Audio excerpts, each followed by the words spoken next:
Never joke, never joke, never joke. Oh, money, never money, never money, money, never money, money. Now know what you can even money. Money, never money, never money, money, never money, money. You can keep, you can even money. When you've been knocked for a bum, in a bills there'll be money. Now because your money done, you come with conniving money. When you had your pocket full, in a bills there'll be money. Now because your money done, you hustle for tell me money. Yes, money, never money, never money, money, never money, money. Now know what you conniving money. Neighbor, neighbor, joker. Neighbor, neighbor, joker. Neighbor, neighbor, joker. That's all the money that me work for. A 2 pound note and a guilder piece. A 2 pound note and a guilder piece. A 2 pound note and a guilder piece. This is all the money that me work for. I said money, neighbor, money, neighbor, money, money, neighbor, money.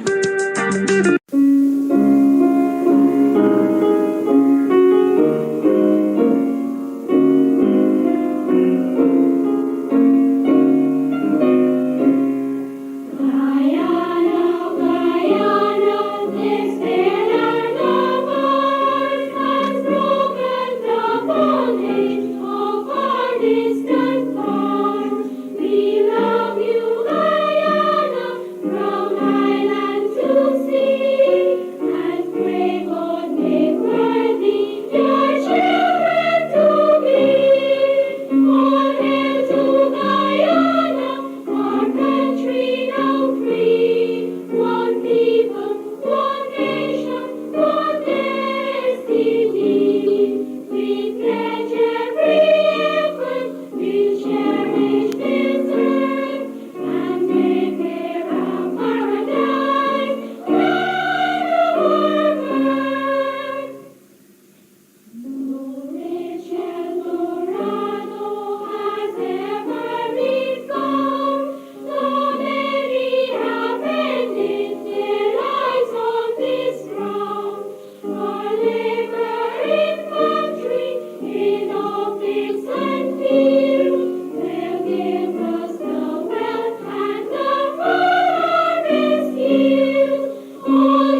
Yeah, this is Konganaya outside of Demico, the western pavement of Demico. And they are, of course, performing some cultural shoots Saturday morning.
pocket full. In a bed there'll be morning. Now because you money doll, you hustle for tell me morning. Yes, morning, neighbor. Morning, neighbor, morning. Morning, neighbor, morning. Morning, I don't want you conniving morning. Neighbor, neighbor, joke up. Neighbor, neighbor, joke up. Neighbor, neighbor, joke up.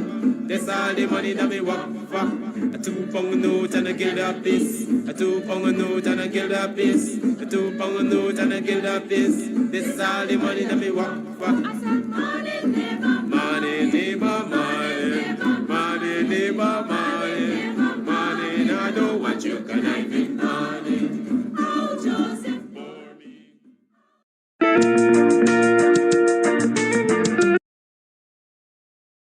Some money. Trust that money was not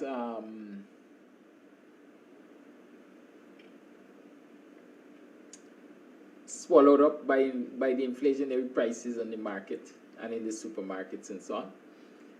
I certainly hope you remain healthy and that you did not get infected, nor did you cause anyone to get infected. COVID is raging. And you have to protect yourselves, because when you protect yourselves, you protect others. And so each of us has a role to play. And if each of us plays that role, then the possibility is we will take control of things. Good. It's Friday. I expect later today to have a good time at Kidam's Hideout. Loud music hitting you in the stomach with the bass line. Having a good time. Buying drinks at pre-pandemic cost. Right? But let's talk about the budget. Yesterday the question was, what is in the budget for you? Today is, where is your money being spent? All of this money is being budgeted for schools and roads and security and buildings and all manner of things, which naturally a lot of people you wouldn't know about. They just know about the broad talk. 74 million allocated for this or that, 65 million allocated for this or that. But there's a way of finding the details of what the monies are being allocated for. The budget estimates usually comes with several volumes. I noticed this year's budgetary estimates, there are 3 volumes. And so I was spending some time picking through volume 3, I think, this morning.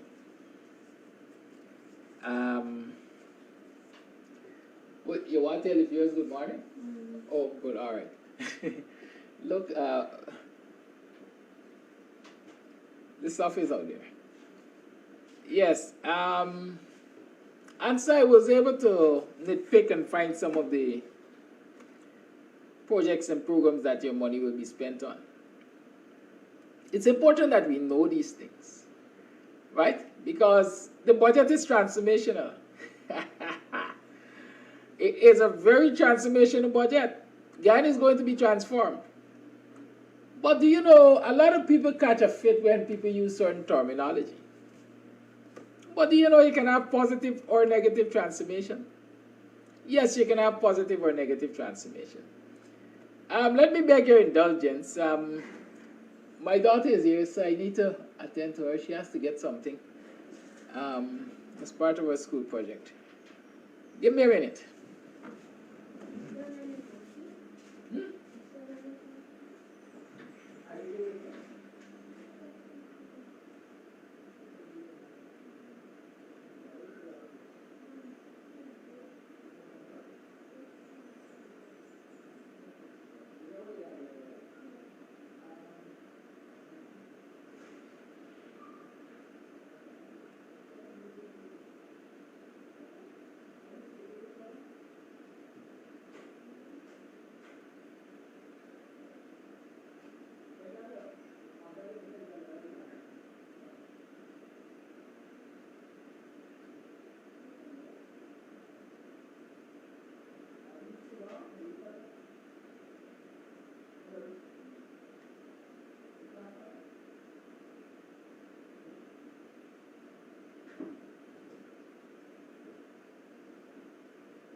Pardon?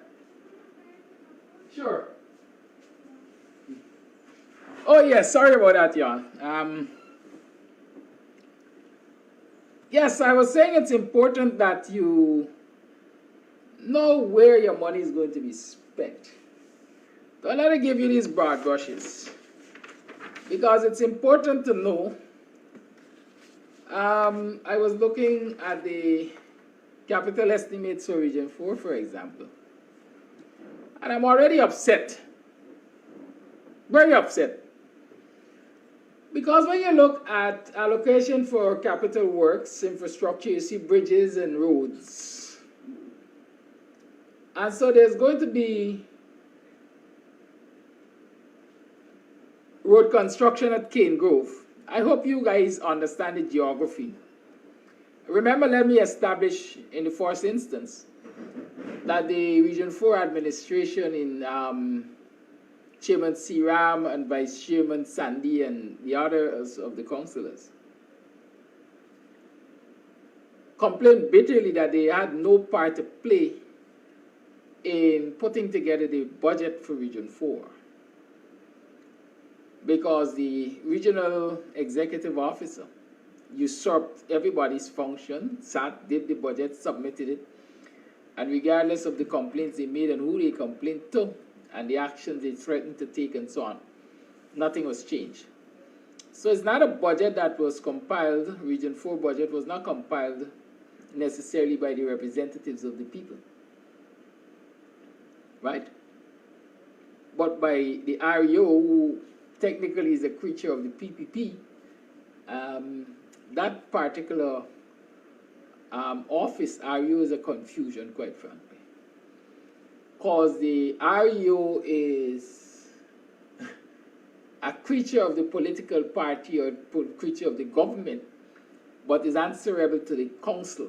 And so you have all kinds of confusions happening there. But when you look at roads and bridges, you see there's going to be a construction of a road in Cane Grove, a single road in Cane Grove. You have rehabilitation, repairs, if you want to call it that, of roads at Monrepos and Mocha. Right? One at Monrepo, one at Mocha. Upgrades of roads. You have upgrades at Mahaika, Newtonsville, Prospect, Martyrsville. Do you know those areas? Right? And I selected a road project because the road aspect of capital expenditure, because everybody's interested in the community roads. As a matter of fact, I was checking to see if Sideline Dam is going to be fixed in this budget. And it looks as though Sideline Dam is not going to. That's Sideline Dam Buxton. Good? But like I've been saying for the entire year, when you look at the roads that have been fixed in this country, at least in my neck of the woods, this region, East Coast in particular, you see all of the roads in the Indian areas are being fixed.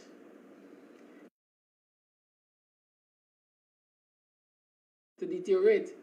I maintain that every single internal road in Buxton, not every single right now, but a few have been fixed, but 99%, 98%, more than 90%, that's accurate. More than 90% of the internal roads of Buxton, Friendship, are bad. More than 90% of those roads.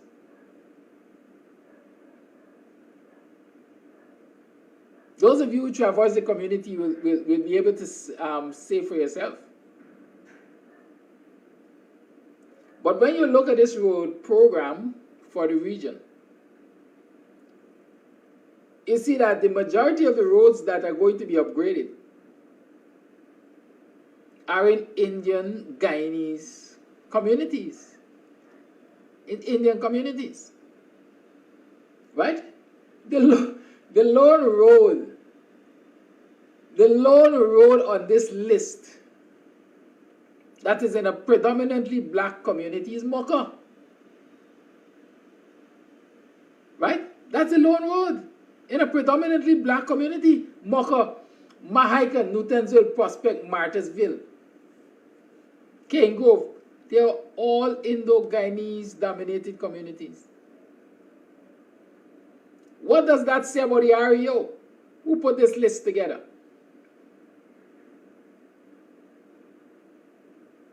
What does that say about the Ministry of Local Government, where this list had to be submitted? Dharamlal, single source Dharamlal. What does that say? Yesterday I said the PPP budget appeared to be a thoughtless one, and someone corrected me and said, no, it wasn't thoughtless. It was a very thoughtful budget because they knew what they want to do. And that is they want to leave Afro-Guyanese communities behind. I don't care who calls me racist, because I'm continuing to make my case and I'm using the evidence of the budget, budgetary allocations, to make that case. Right? I see a lot of people kicking up a stink because a particular individual said the budget is transformational. Yes, the budget is transformational. To transform something is to change it. The budget is going to bring about a lot of changes. They're not necessarily positive changes for one group of citizens. They're not necessarily positive changes for black communities. But there's certainly positive changes for Indo-Guyanese communities, Indo communities. Afro communities will be left back, and that's a change. If you black stand back, as a matter of fact, some people would argue that if it were different, then that would have been the change, because black standing back has always been the mantra of the PPP. Let me give you another example. Farm access roads. We like to talk about produce or perish. We like to talk about consume what you produce and so on. They like to say black people are lazy. They don't like the farm. But I've established over the years, or how long we've been talking about these things, that black farmsteads were basically left to run down or be destroyed because the policy of government, right? Those drainage and irrigation canal in black communities to deteriorate. And so when a farmer goes and he invests his labor and time and other resources, and the rains came, he suffers losses that he generally can't bear. His gets wiped out, he gets wiped out. And so you've not had a lot of productive activities, farming productive activities in many black communities, many Afro-Guyanese communities. And so they say, are you lazy? You're going to the market to buy them colored people thing. Produce your own food and so. But the question has always been whether or not the infrastructure allows for you to produce your own food.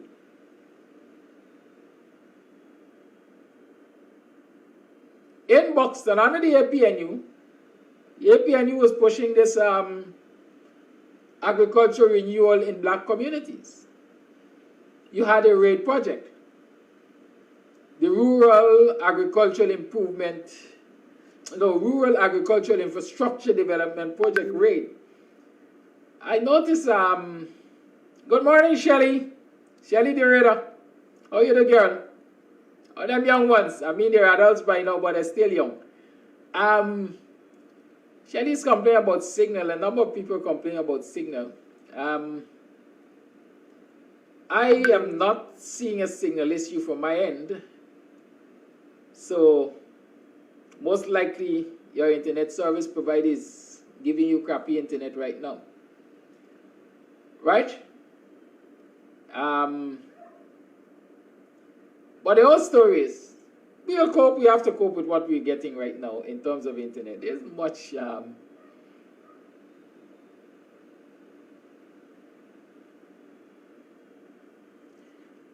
right? So yes, I'm saying the APNU invested in the Rural Agriculture Infrastructure Development Program. The areas were Ithaca, Buxton, Triumph, and Mocha. I think there were 4 areas. Right? 4 areas. I hope there wasn't a 5th, but I think those 4 areas. And so they addressed their drainage issues and so on, and cleared lands and provided equipment, much of which has been disappeared under the PPP and so on. But the APNU was investing in these communities so as to help them to boost their agricultural output. But lo and behold, many of these communities have complained about the absence of farm to market roads, all-weather roads, farm to market. I know in Buxton, for example, when the PPP took office, when they were installed,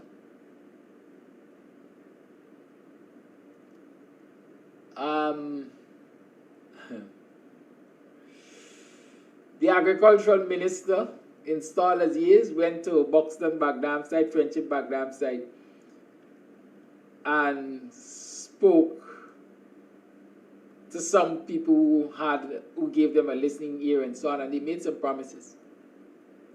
If I'm not mistaken, one of the promises was to give them farm to market road. I don't see this on the list. But when I look at farm access roads, you have farm access roads at Parika. Remember, Parika right now is a big agricultural producing area because of a program similar to the road program that the PPP had done in Hubu back then. Right? And so that is what bolstered production, agricultural production in Parika. And so it's a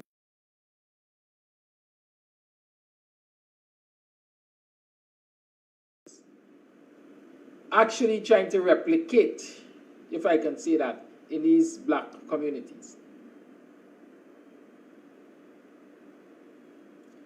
Good? But we talking the thing. The list of farm access roads that will be done from this budget. Listen, I know you know your local geography, so I don't have to say too much. Parika, farm access road. Timeri, farm access road. Big Baibu, farm access road. Molson Creek, farm access road. Abari, farm access road.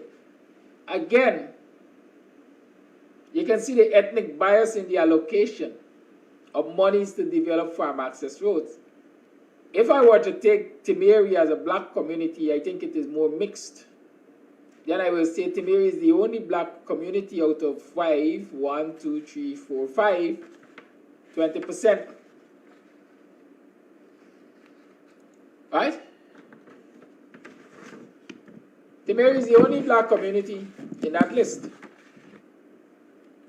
So the thing is, as you will recognize with these allocations, which I just referenced, is that they're giving resources a whole lot of Indian communities, and then throwing the token African community in there, and they will claim that they're not biased. But there's a clear bias there. Right? So I am pointing this out to show you, for example, where your money is being spent. Because it's your money, it's coming from the Natural Resource Fund. A lot of these projects, if you check the estimate that I was looking at, they actually have a description of where financing is coming from, where the international financing is involved or not. And all of these projects which I've just spoken about, there's no international component to financing.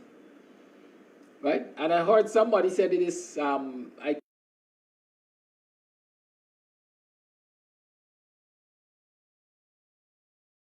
is because if they go to the international lending agencies, a lot of these projects they will have to justify. And the PPP has no interest in scrutiny and justification of anything. Right? You have no interest in that.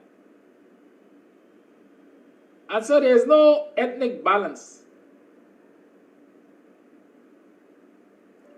in the allocation of these funds to these projects. And therefore, there is no ethnic balance, there is no equity in the allocation of resources to national development.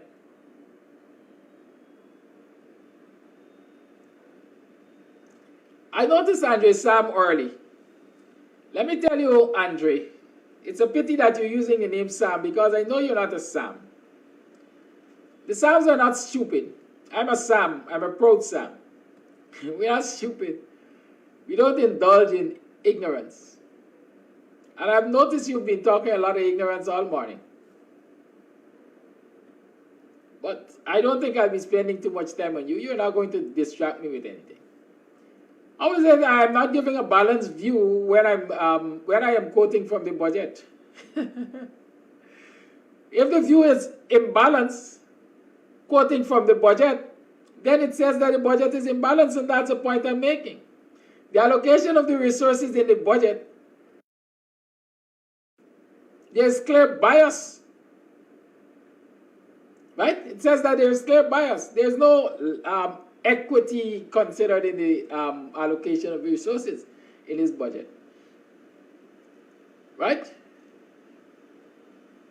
As I continue to talk about where your money is being spent,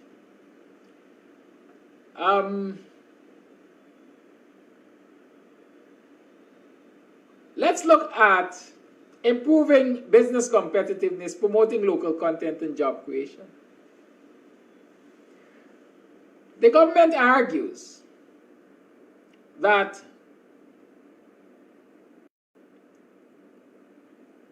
the budget will put more money in people's pocket. Yes, Jason McDonald, let me say I believe that we are under attack this morning, but do not be bothered. Right? The viewership this morning is stuck at a particular place. From the time we started, it means that people are being prevented from logging on and so on. Don't let it bother you, because at the end of the day, the discussion will be there, and those who have not had an opportunity, right, to view, will very well be able to go back on KAMSTV page and get to view what's happening there. Right? So I'm saying that in his pre-budget discussion, the guy said that, prior to the fat guy saying that, the power-hungry guy said, the vice president, as they call him, said, Guyanese will have enough disposable income to deal with inflation. Then the fat guy came and said, Guyanese will have enough disposable income to cushion the effects of inflation and so on. The short cook argued that the policies of the government, tax policies and so on, will bring ease to the citizens of this country. Let me tell you one of the areas where they see the tax policy bringing ease to Guyanese. They are going to remove 10% excise tax and 40% VAT that applies to importation of new trucks. Who are the people to benefit from the importation of new trucks? Does the average Guyanese import new trucks? Talk to me. Does the average Guyanese import new trucks? But the 10% excise tax and 40% VAT will be removed from that. Let me explain that to you. A tax measure like that is going to benefit the people who are investing in the oil industry, the haves, those who are offering,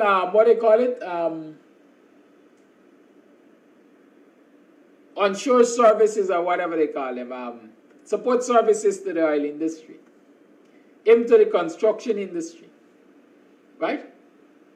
The moneyed class in this country, people who can afford to buy trucks, are getting further relief because they're removing 10% excise tax and 14% VAT. They're removing the 14% VAT from the importation of new haulers for pulling containers and similar vehicles. So any piece of equipment which is going to be dealing with heavy duty transport, like moving containers to the oil industry and so on, what we call them low bed and that kind of equipment, they will no longer be required to pay the 14% VAT. Who are the people who import this kind of equipment? We have already heard that a lot of the operative support services for the oil industry in this country are coming from Trinidad. So we're making it easy for Trinidadians to import, for an example, these vehicles. And the country doesn't get a dime in tax from the importation of those vehicles. Right? 10% removal of excise tax in relation to importation of new double cab pickups below 2000 cc. And reducing excise tax from 110% to 75% for new double cab pickups between 2000 and 3000 cc. Who are the people that buy or import double cab pickups? What do they use double cab pickups for? The average person who has a double cab pickup uses it in the mining or forestry industry. So again, they are giving more to the haves. And these are measures which is supposed to make more disposable income available to Guyanese, right? Remove 10% excise tax altogether in relation to importation of new single cab pickups below 3000 cc. I made a point about pickups. Remove 14% VAT on cranes, safety equipment, and oil spill response equipment. So in short, remove 2% withholding. All right, I'll deal with that. Remove 2% withholding tax on resident contractors to reverse the punitive measures implemented by previous administration. That was plain and straight there. Right? They see resident contractors paying a 2% withholding tax as a form of punishment.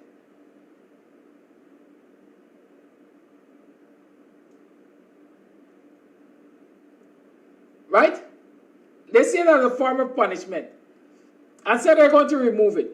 You know why they're removing it? Because again, the majority of people who are large contractors in this country look like them. Look like them. Who invests in cranes and safety equipment and oil spill response? Again, I just explained that a lot of Trinidad companies are coming here to operate in this industry. And even the locals who are here are in the moneyed class. But instead of insisting that they pay their fair share of taxes on the importation of these things, you're removing the excise and VAT from them. While the ordinary man who is earning $70,000 and $80,000 in the public service, deducted at source.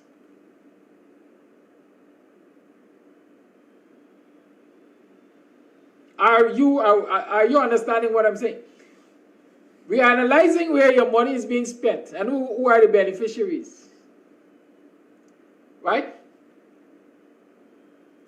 Cash grants have now been moved from uniform grants from $4,000 to $5,000 per child. $1,000, right, has been added on to the uniform grants for our children.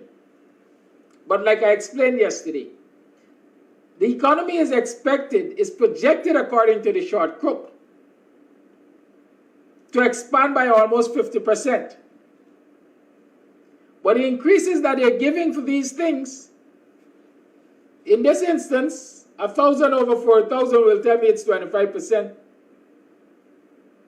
Right?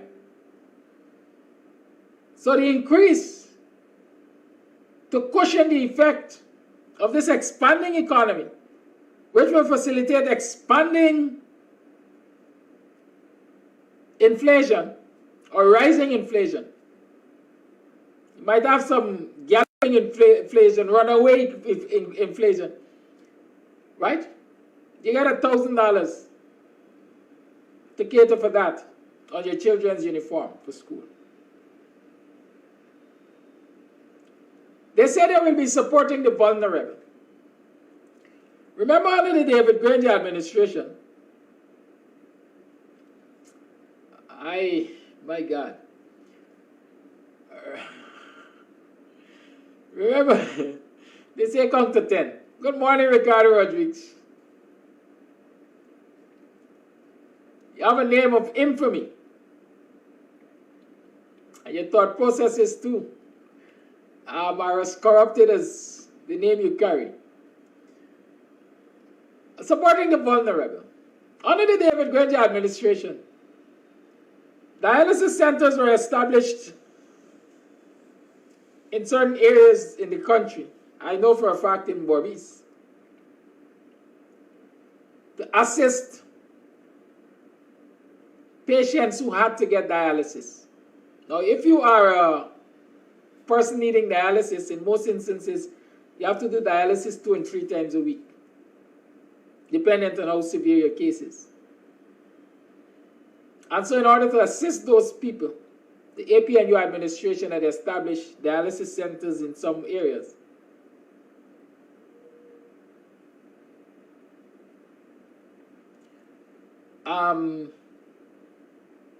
Free of charge, basically.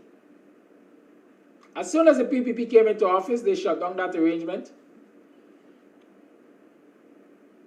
And therefore, people had to be paying for their dialysis at private institutions. Now the government is telling you in the budget that they will support the vulnerable with a maximum of $600,000 a year for each and every dialysis patient in Ghana. Government will introduce a dialysis support program under which we will finance up to $600,000 per year worth of dialysis treatment for each and every dialysis patient in Ghana. Now looking at the language, it gave me pause. Because the question is this.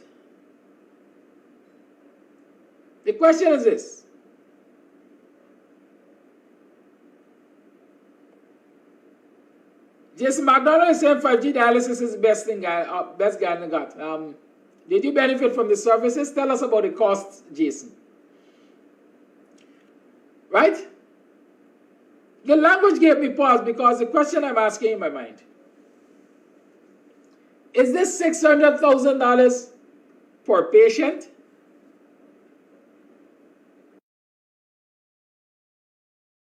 Or is it $6,000 for the entire population of patients who will have to get dialysis? Y'all help me. This language could be ambiguous at times. And I don't want to go attacking the people's budget because I lack understanding. But y'all help me. Government will introduce a dialysis support program under which we will finance up to $600,000 per annum worth of dialysis treatment for each and every dialysis patient in Ghana.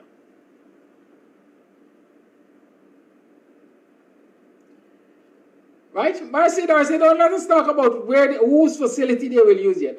Let us try to clarify. Is this $600,000 per patient? Or is it $600,000 for the entire population? Because the reality is, in many instances, one single patient spends more than $600,000 a year for dialysis. Right? Seriously. If you're a dialysis patient, dialysis costs what? I can't even remember. Let's say $10,000 per session. I think it's more like 50. Right? And you're required to do 2 or 3 sessions per week. If you do 2 sessions per week, at $10,000 a session, that's $20,000. Multiply that by 52 weeks, that's in excess of $1 million. Am I right?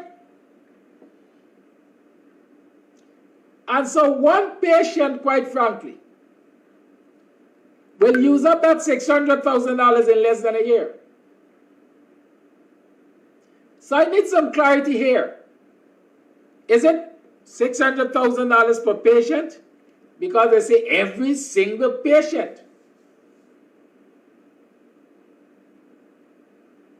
Right? Or is it $600,000 the entire population of patients needing dialysis?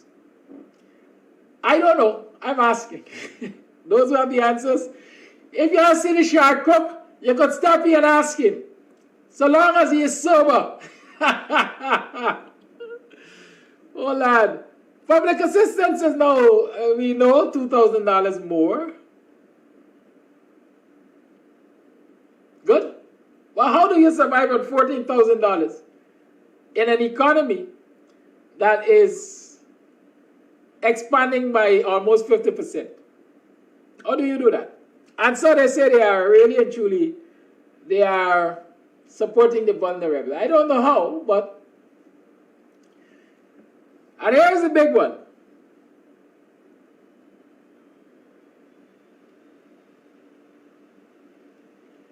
Good.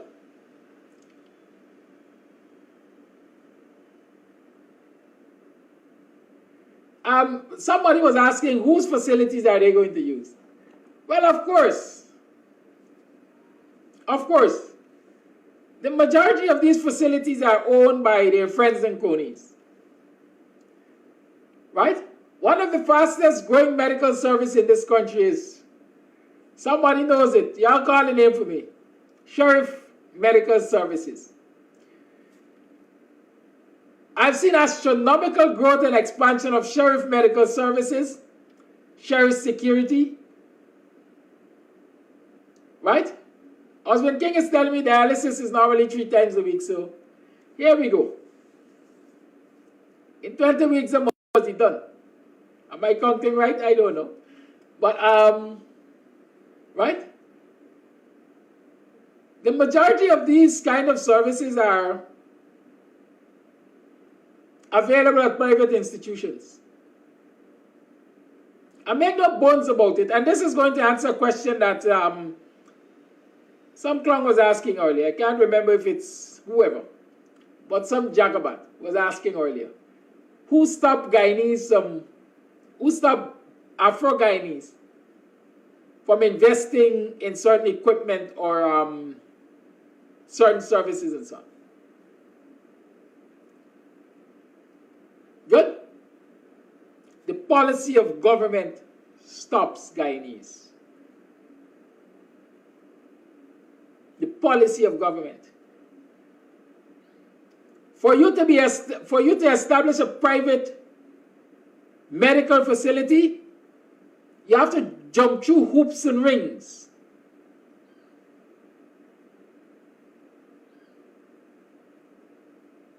And for as long as the authorities don't favor you, you don't get licensed.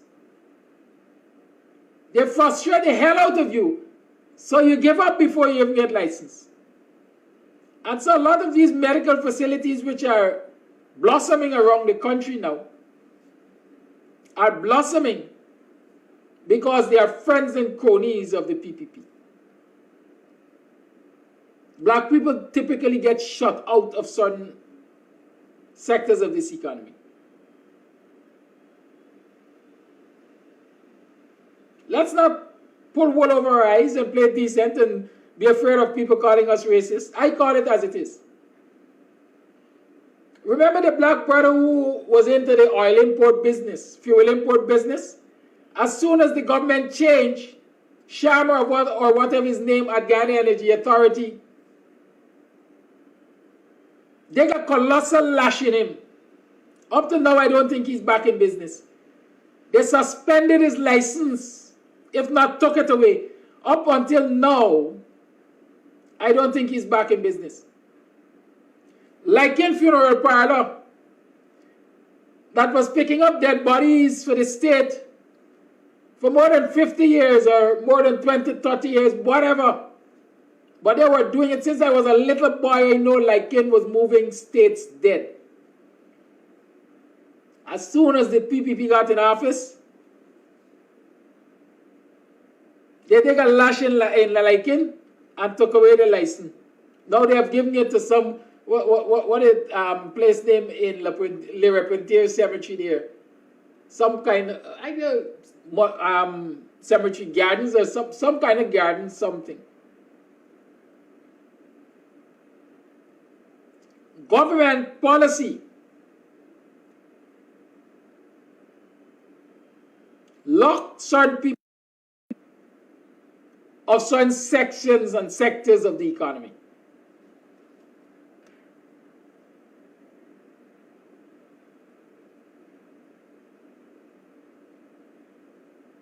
Right?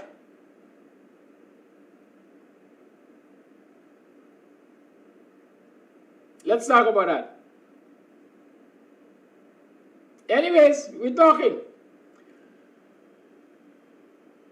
Other key measures. Oh, we're talking about increasing disposable income.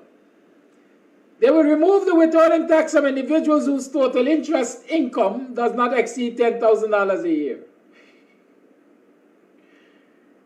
Right? If the income you get from savings, that's interest you get in your savings, is not more than $10,000 a year, you're not going to pay withholding tax. That will increase your disposable income.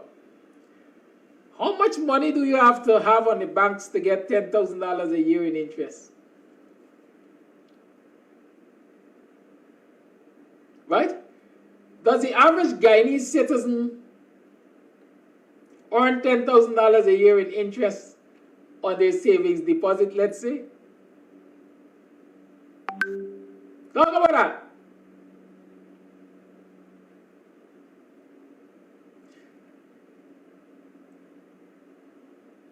Taxpayers will get a deduction from their chargeable income for premiums paid to life from medical insurance up to 10% of their income. Naturally, if you have to pay for insurance, why y'all want me blank Mr. Sam? Allow Mr. Sam to have his way, no man. Y'all big, y'all got focus. Y'all big, but y'all is stupid. Right? Why y'all is worried with these folks, sir? I'm just sorry that he's desecrating the name Sam. Oh, Lord. And of course, we know that the monthly income tax threshold has been moved from 65 to 75,000. Well, yesterday we had a good laugh on that. Because based on what I'm understanding, the current minimum wage is $100 less than the income tax threshold. Right? And so the short trick is simply playing games with you. Simply playing games.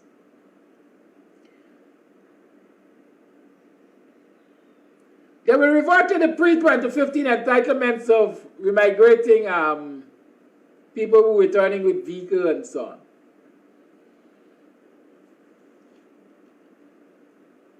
I want to draw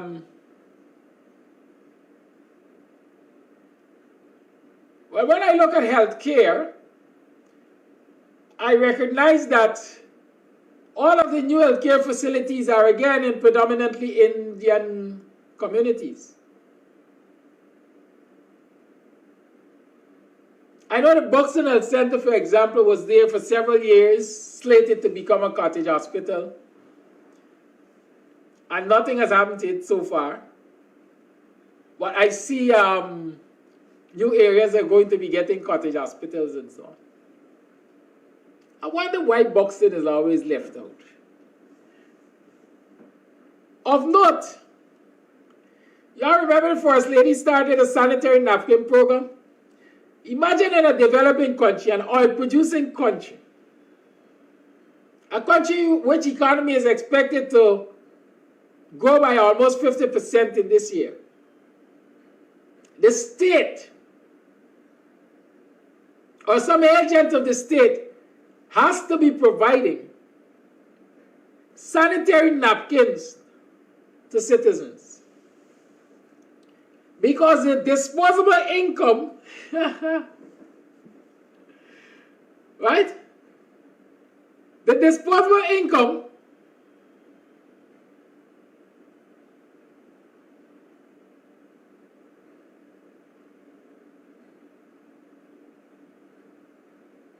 does not allow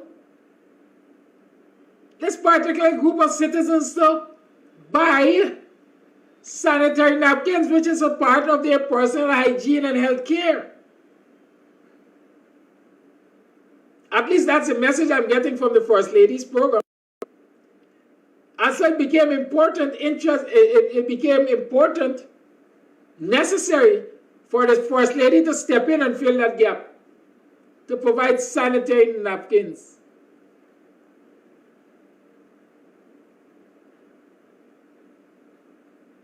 To adolescent females. You know how much money is going to our program this year?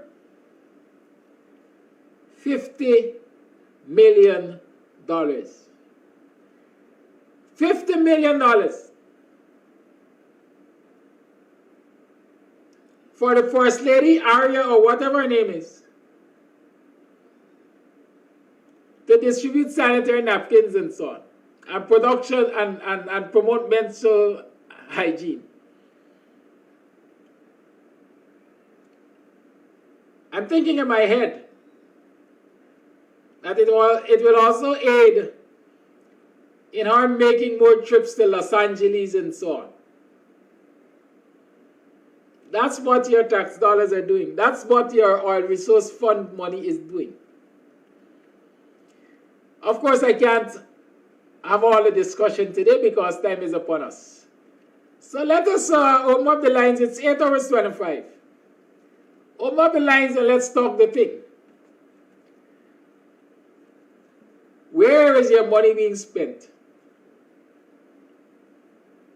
Where is your money being spent? 500 and what was it? 552? $552.9 billion budget. Big money. Y'all hear about these big money. Y'all hear about this large allocations to sectors.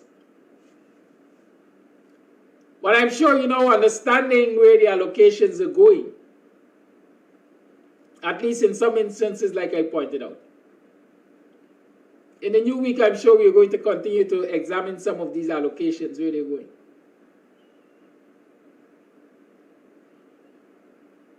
Right? Lines remain 6225933 is the number to call. I trust that I've shown you how transformational the budget is. Or I'm starting to show you how transformational it is. Because it is transformational. Let us not run from that. Right?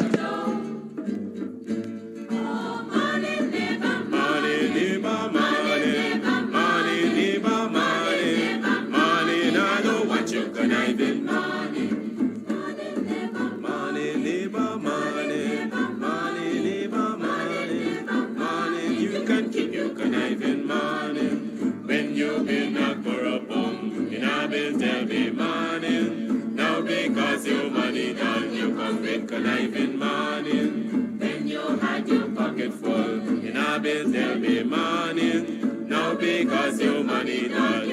yourself and tell me morning. Yes, morning, neighbor. Morning, neighbor, morning.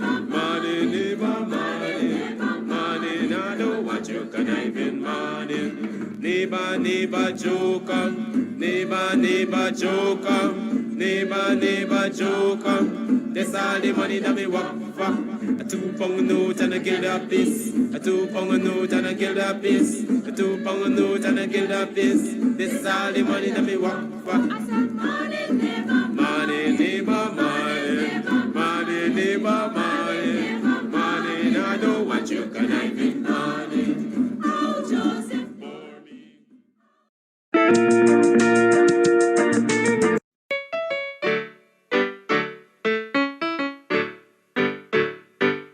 Guyana, I want to serve my country.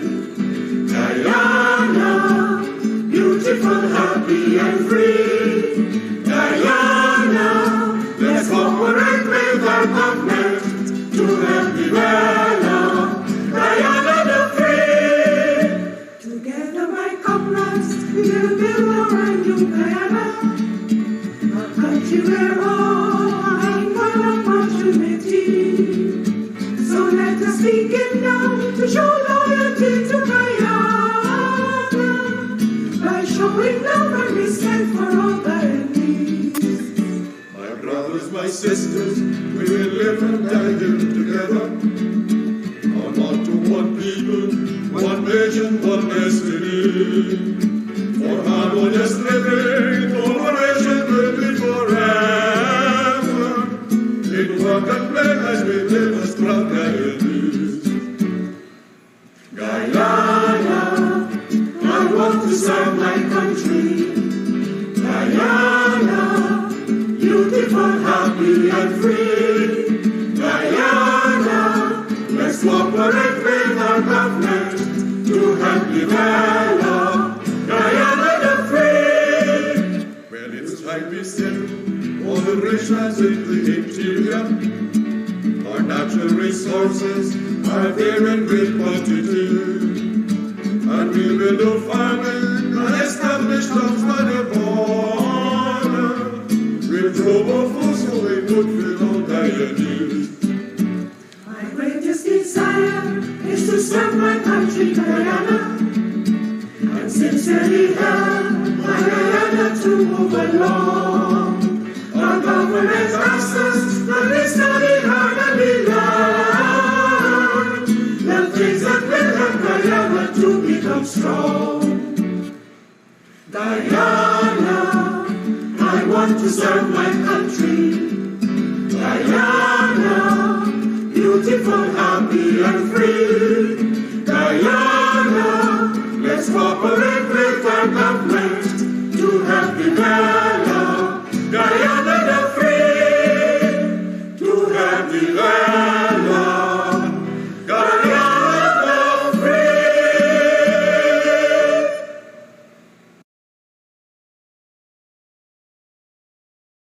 Morning, neighbor, morning. Morning, all your morning. Let's cooperate with each other to develop Guyana the free.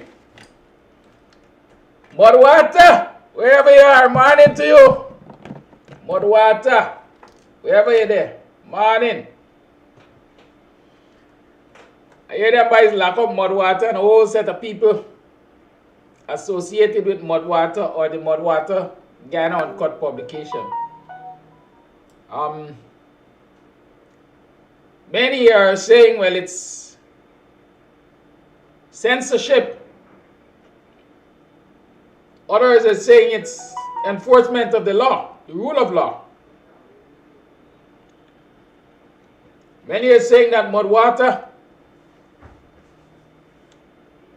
serves a purpose in the society because behind that cartoon character, a lot has been revealed. Let me say people generally hide behind cartoon characters such as Mudwater and Peeping Tom when they do not feel safe enough to discuss in a public way matters of national interest. Let's keep that in mind. And so while many are looking at the arrest of Mudwater based on allegations of cyberbullying, I like to look at things from an alternate perspective. And in this instance, I want us to look at things from the fact that people have to hide behind the cartoon characters and pseudonyms and pen names and so on to discuss national issues. And that says that we are not in a country as democratic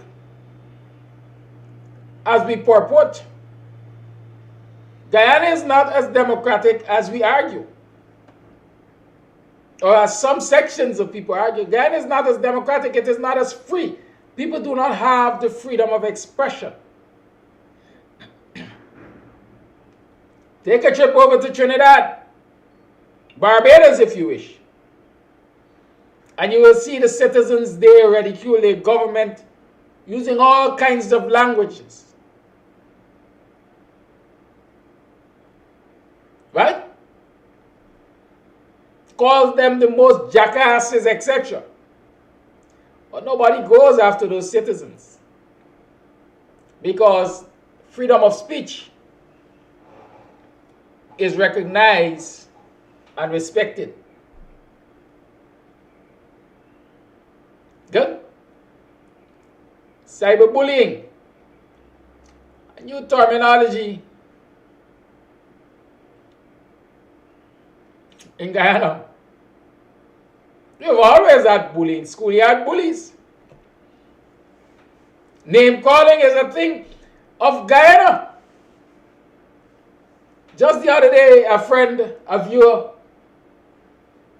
called me and said, "Hey, Kiraki, X person is dead." I said, "Who is the guy?" "I don't know the person." And I was giving description of where the person lived and so on, and who they collected to and so on.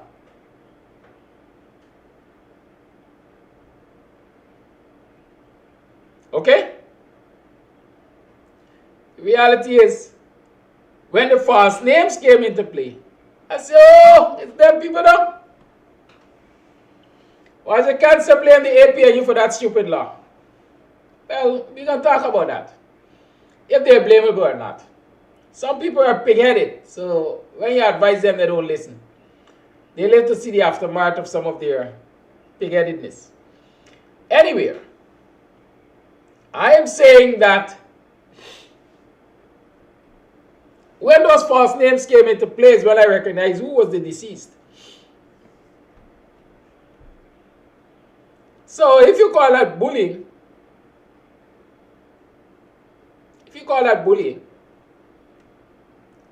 we've been bullied a whole lot growing up.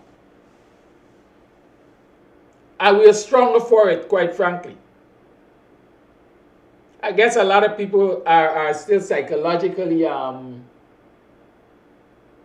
unstable.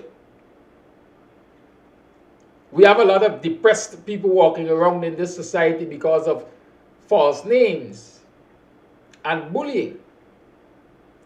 But I think we have more depressed people walking around in this society because of government's policies and discrimination. Hundreds of people being dismissed from their jobs. You don't think that has had a psychological effect on them? Thousands of persons currently employed in the public sector, walking on thin ice every day. Anxious every single day because they're wondering, when am I going to be dismissed because I'm black? When I'm going to be dismissed because the new hire doesn't like me and doesn't look like me? Or even if he or she looks like me, doesn't like me because of my political affiliation and they are affiliated to and have been given employment by the PPP. Hundreds, thousands of Guyanese employed in the public service are walking around anxious every single day. Anxious and depressed.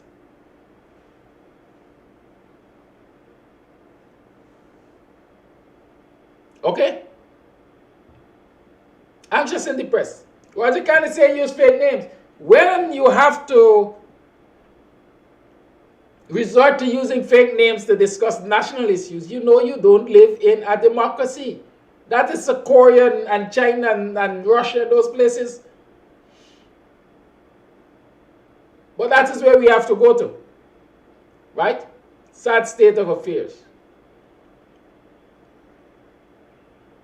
I am not saying that I like the style of Mudwater. I'm not saying that I stand by whatever he puts out, everything that he puts out and so on. As a matter of fact, I perhaps am one of the least to be considered a fan of Mudwater. I never knew who Mudwater is. Up to now, I don't know who Mudwater is because I generally don't follow Mudwater. At one time, I thought it was Will Johnson, right? In the early days of Mudwater. But I don't know. But my whole thing is,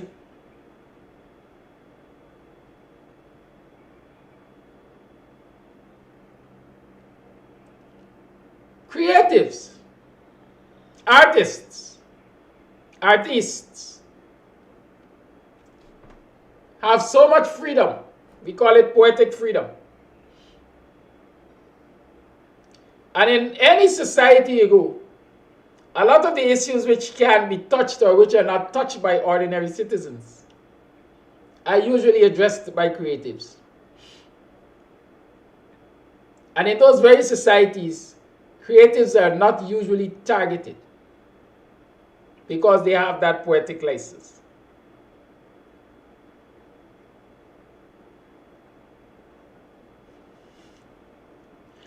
Okay?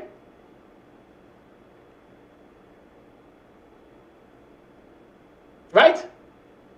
And so the whole issue is, why are we going after Mudwater?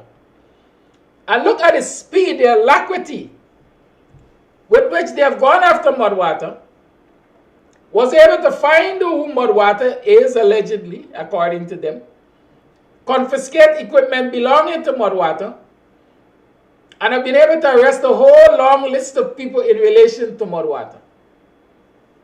Why? Simply because you talk about somebody being a homosexual, an undercover gay. Well, a lot of us have had our suspicions long ago. A lot of us have had our suspicions. Good. But you see, while a lot of people look at the Mudwater issue and case as police action and so on, I see it as showing what connections can do for you in this country. What connections can do for you in this country? I said it on this program before, that a particular person involved in the Mudwater incident has close connections to higher-ups in the Ghana police force and was always quick to jump to the defense of the Ghana police force, in particular, Clifton Hickens.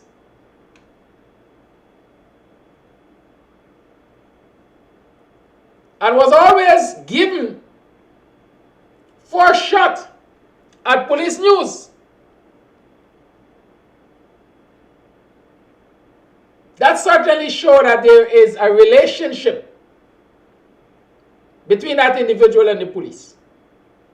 More so between that individual and higher-ups in the police. More so between that individual and Clifton Hickens. Whatever the nature of that relationship is none of my business. The relationship, however, is my business because of the impact of that relationship on policing and the impact of that relationship on fairness in terms of effecting police actions.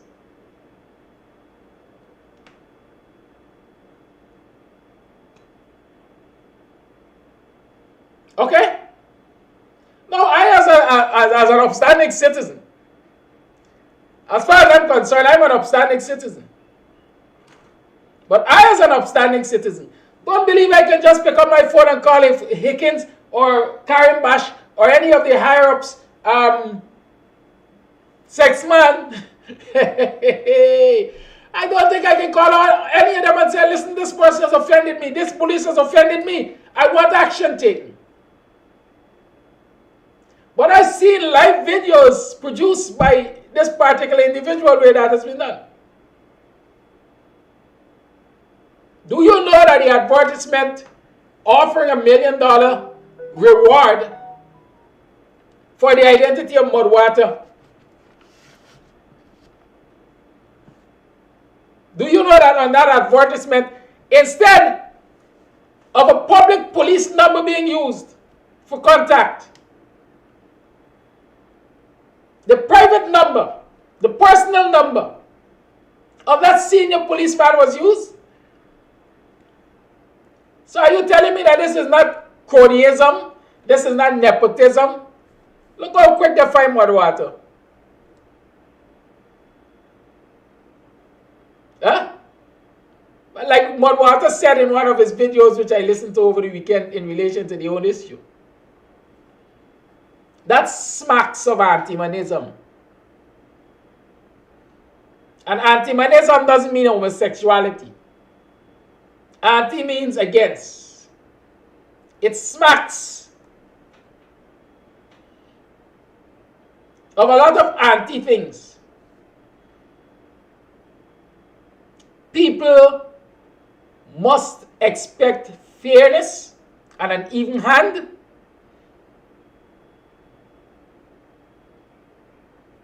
From their law enforcement agency.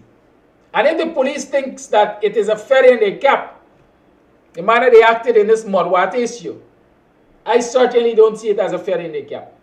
I see it as a further exposition of their biases. Paul Slow, a public figure, a regionally respected figure, internationally respected figure, made a report to the Guided Police Force since last year, several months ago, about cyberbullying by Anil Nandlal, allegedly. The police force has not even acknowledged Paul Slow's complaint.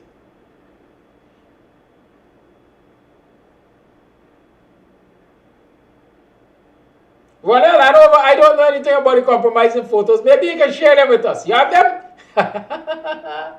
How compromising were they? Right? Excuse me. Right? They have them acknowledged.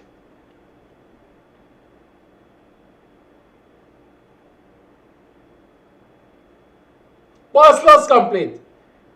But within hours, they could find one was a one who has offended.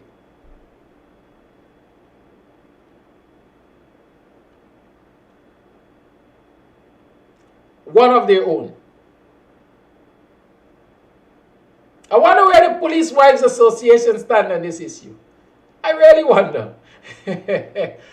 Nevertheless, that's not my really focus of discussion this morning. But I'm just showing you all this democracy that y'all claim you're all enjoying.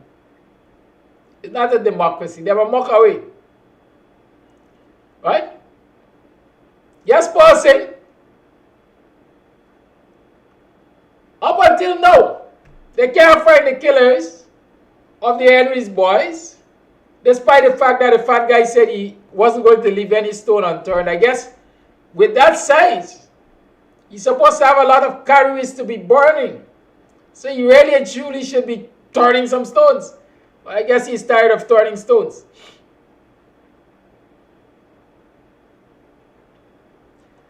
Now, let me just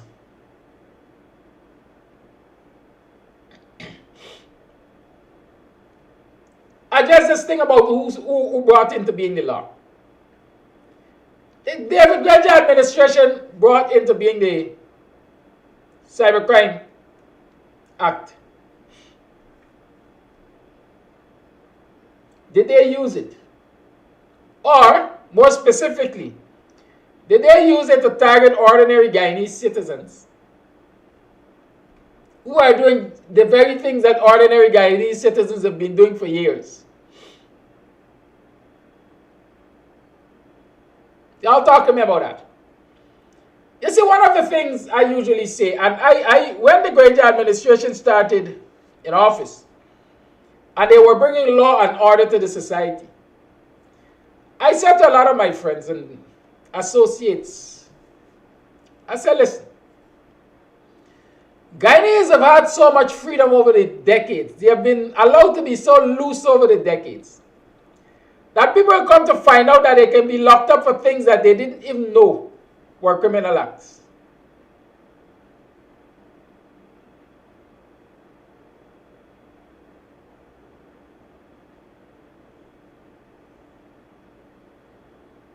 Now Tony Noel is about to reveal something to us.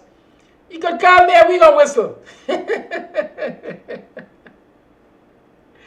Right? Good. In none of these incidents that the Guyana Police Force have used the Cybercrime Act to tackle, to oppress people.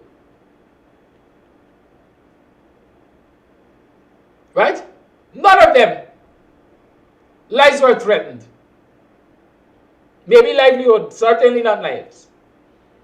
Somebody is quoting the David Granger, the woman from Essequibo who was made an example during David Granger's time in office.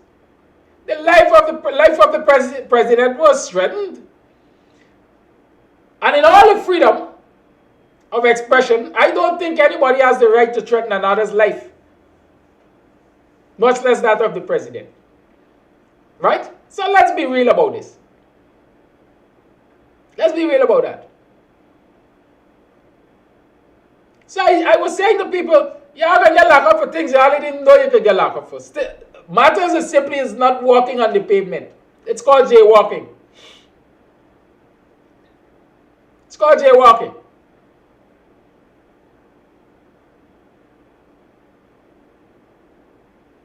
And so here it is, the PPP is using the Cybercrime Act to torment ordinary Guyanese citizens. But they're not using the Anti-Money Laundering, Countering and Financing of Terrorism Act. They're not using those acts which are there to prevent corruption in government offices. Those are the things they should use. And give Guyanese citizens a break to express themselves. If they can't do it bold-facedly, let them go behind cartoon characters like Mudwater and do it. But the long and short, a lot of people say the Mudwater incident is really a fallout among homosexuals. So the LGBTQ and all the rest of the alphabet letters community needs to sit these comrades down and talk with them. Right? If it's a fallout among members in the gay community is closely knit. Yeah, I'm sure y'all could sort it out. The state has no right, or nobody has a right to use the state apparatus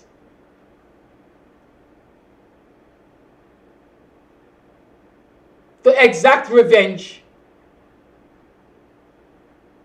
in issues like these. It's not right. And Guyanese must talk out against it. Guyanese must speak out against it. Good? Let's move on. Done with that. Mudwater, morning, wherever you are.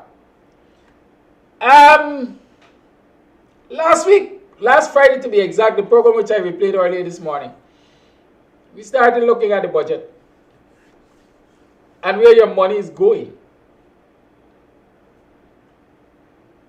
First program on Thursday, we look at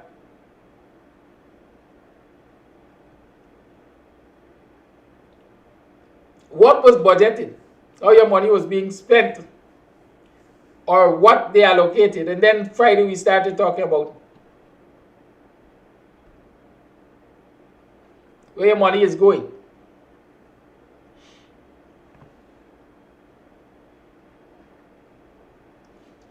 Why was you cannot ask me about them? I don't know anything. I don't even know who Boomer is. Oh yeah. Anyhow, let's talk about Friday. I was looking at. Well, I don't. That's why. Well, I was always an upstart, you know. Yes. I was looking at where some of the money is being spent. And I spoke about those farm to market roads, those farm access roads, and road upgrades and stuff like that. I want to talk briefly about the impact of where your money is spent. Right? Where your money is spent. You ever heard old people talk about using your own fat to fry you? This government has been using the citizens' own fat to fry them.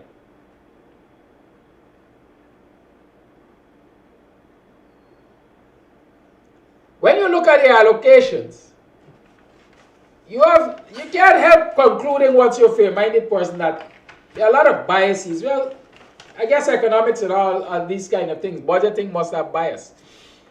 A lot of biases.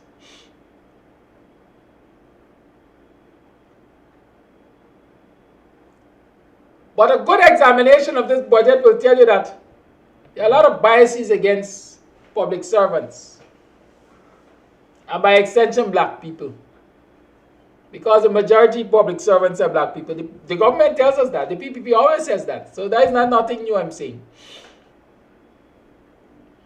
Right? That's not nothing new coming from me. Let's talk about this budget and its spending. Road upgrades in Prospect, Martesville, Mahaica, Newtonsville.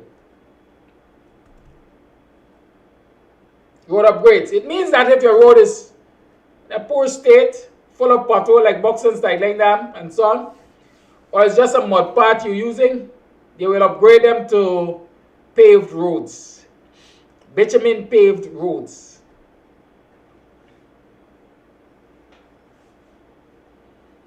And when all the upgrades in Region 4 are being done in predominantly Indian communities,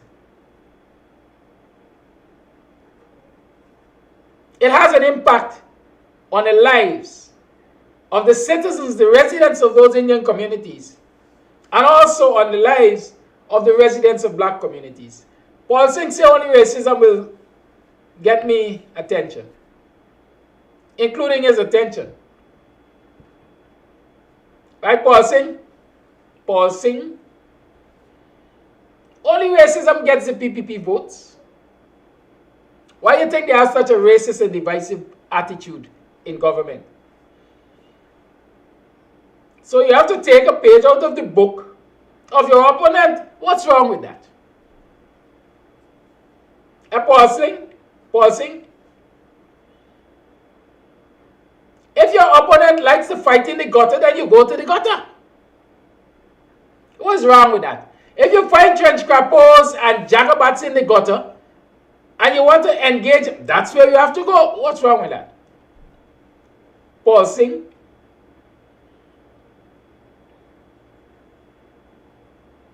And y'all has come with some infamous names. Like the whole underground and the cartel is on this program some mornings. Right? So Paul Singh is telling me now, you know me, buddy. We were students at Annandale Secondary. Well, let me deal with that for now. If you and I went to Annandale Secondary together, and you have the gall, the temerity, the gumption, the balls to tell me I'm racist, you don't know me. You do not know me. We just went in the same space. There's none, absolutely none that I've dealt with at Annandale Secondary and elsewhere, regardless of ethnicity, that can look at me in the eyes and say, you racist, Kidaki. None. I challenge you to prove otherwise, Paul Singh. I challenge you to prove otherwise. So back to the substantive discussion. You're drinking the PPP soup, as against when we used to eat them hard puri. So you got a different mindset now. I remain me. I've always been true to humanity. Right? Back to the substantive issue. What is the impact of road development, upgrades, repairs, construction in Indian communities, or the residents of Indian communities and the residents of black communities?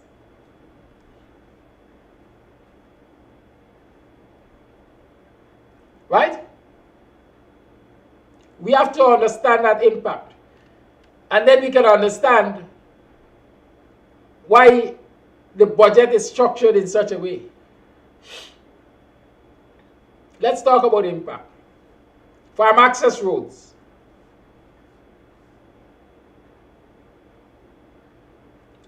If you are farming in a community, I'm going to use Buxton. I know Buxton well. I live here. Hundreds of acres of land are available for farming at the back of Buxton. A large portion owned, as in transported property, private proprietorship by residents. Another portion comes under the NDC. And yet another portion comes under what they call grantee and so on. So Buxton got enough lands at the back there to farm. If Buxtonians produce, which they do, or if they produce at optimum at the back there, no vehicle, no canter, whether it come from Puerto Rico or quarantine, would find it lucrative enough to come into Buxton to sell produce from Jamaica or Puerto Rico or wherever they come from. So long as the farms at the back of Buxton are producing at an optimum, all of these vehicles that come from all over the place to sell produce in Buxton will find that there is no space for them. So Buxtonians' money will remain in Buxton. That is going to have a financial impact on Buxton and on those very communities that those sellers are coming from. That's one impact I want to identify. As a community, Buxton will be more economically empowered. In terms of food safety, Buxton will be more food secured, because they will be producing enough, not only to feed themselves, but also to market externally. And so many of the vendors who come from far away to ply their trade at even Annandale Market can find it difficult surviving, because there's a neighborhood community that is producing a whole lot that they know will be able to market in Annandale. Let's keep that in mind. And so where farm access roads are established is important, because farm access roads will aid in production.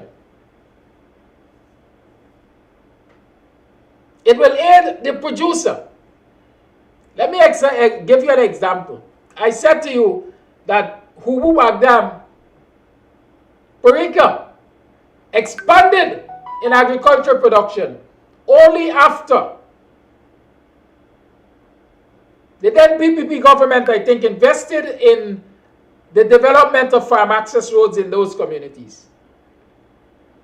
And so people were able to occupy the lands, establish homesteads on the lands, and farm the majority of it. And so if you go into Puerto Rico there, every farm, at least there's a home on it, because people are actually living where they're farming, and they're farming in the back of where the homes are. So they're at home all the time farming. But they can do that because they have all-weather roads. So transporting their produce from the farm to the marketplace is easy. Nothing stressful about that. They can do it whether it is raining or whether it is shining. But hop across to a place like Buxton. The Buxtonians can go to the back there and they can produce, they can occupy 1 million acres of land, assuming it's present. And they can produce all they want. But it will only be beneficial to them dry season. Because there's no all-weather road, there's no farm access road to talk about. We still talk about Company Dam and Sideline Dam and Millwalk Dam, which lead into the back dam, into the farmlands.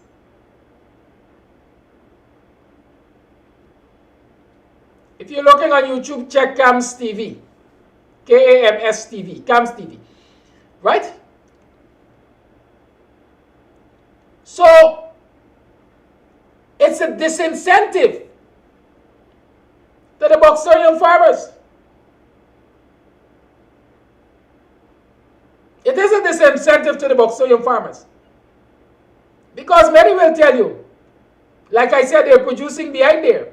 But in last rainy season, they lost a lot of crop. Or should I say they lost a lot of produce. They lost both. Crops because some amount of flooding took place and crops suffered. Produce because produce were there, but they were unable to get them to the marketplace because of the bad state of the dams.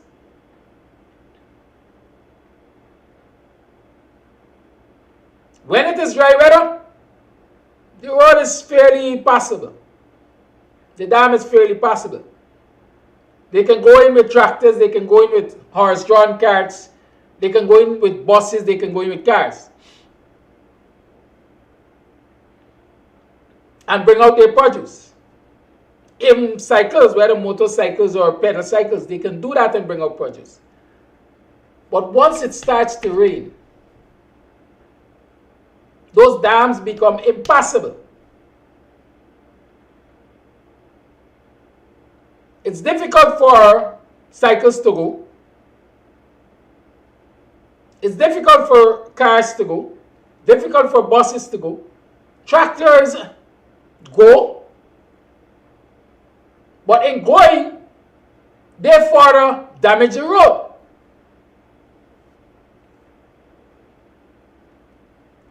They further damage the road. So these are the things to understand.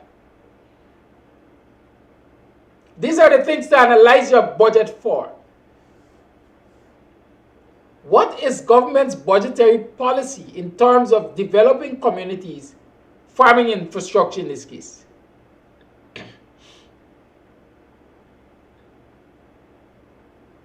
And analyzing these roads and these farm access roads which I talked about, Parika, Timeri, Big Baibu, Mosul Creek, and Abari.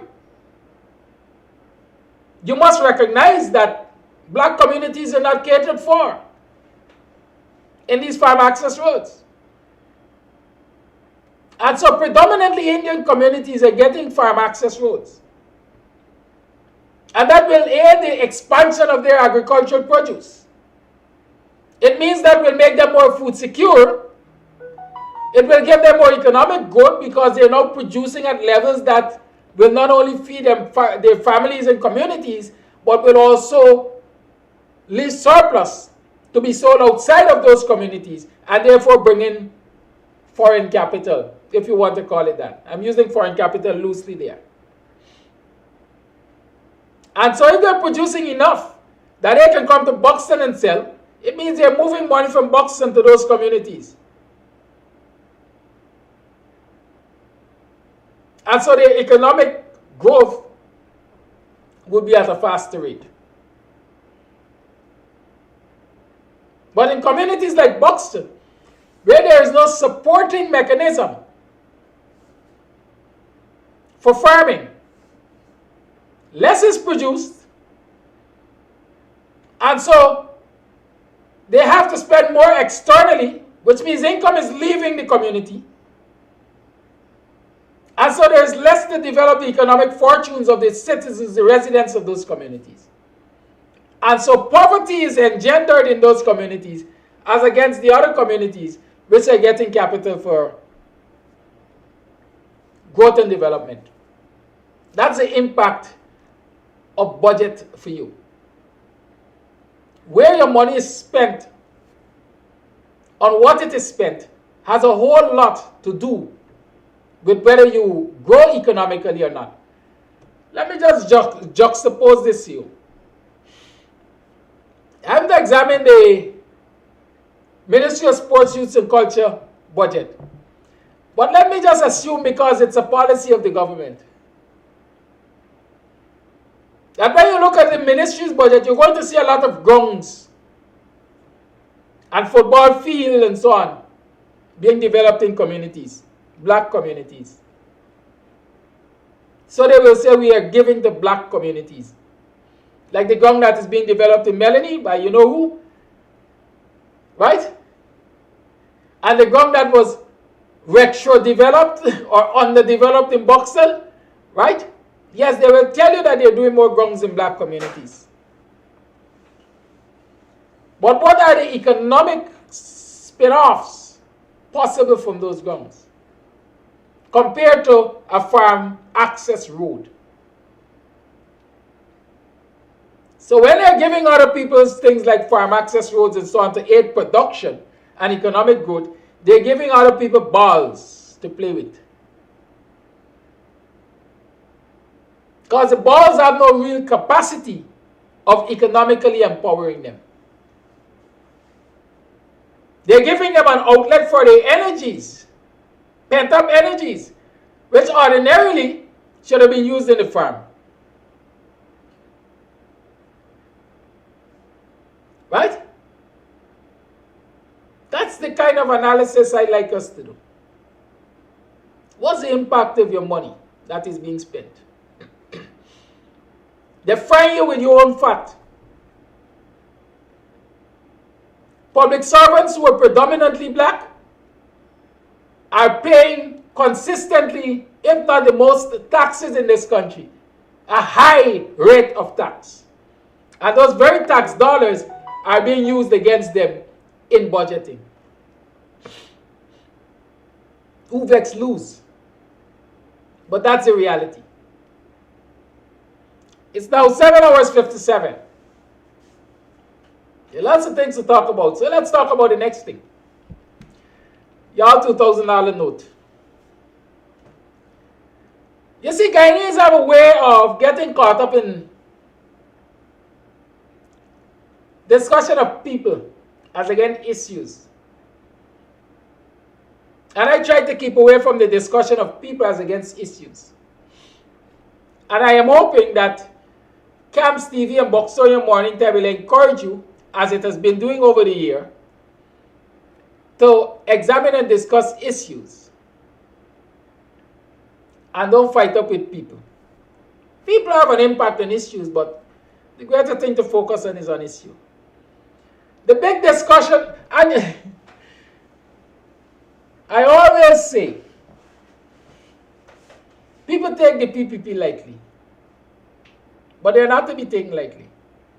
I always say Barrett Jagdeo, third term, power hungry, and Clement Roy, in my books, are two of the best real politicians in this country. They understand the craft. I guess they read the Wise Prince, Machiavelli, from back to front and front to back, like Janet did. Because they know just when to do what, to create what distraction. You see when they reveal the $2,000 note? With Barrett Jagdeo's signature? For Guyanese to focus on that as against the discrimination in the budget, that $2,000 note ain't got no impact on you right now. Well, it will have an impact, and it is showing an impact, but we'll talk about that. But the release of that information, that image,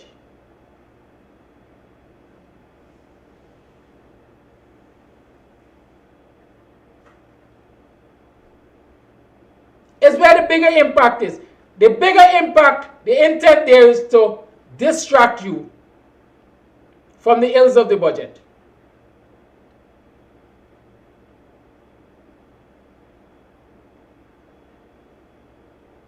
Everybody talking. Is the fat guy is the president? Is he named shaded up on the $2,000 note?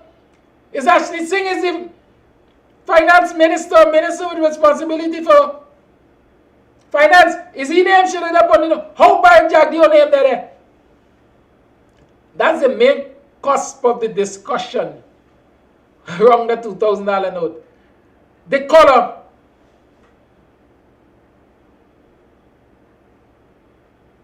The color.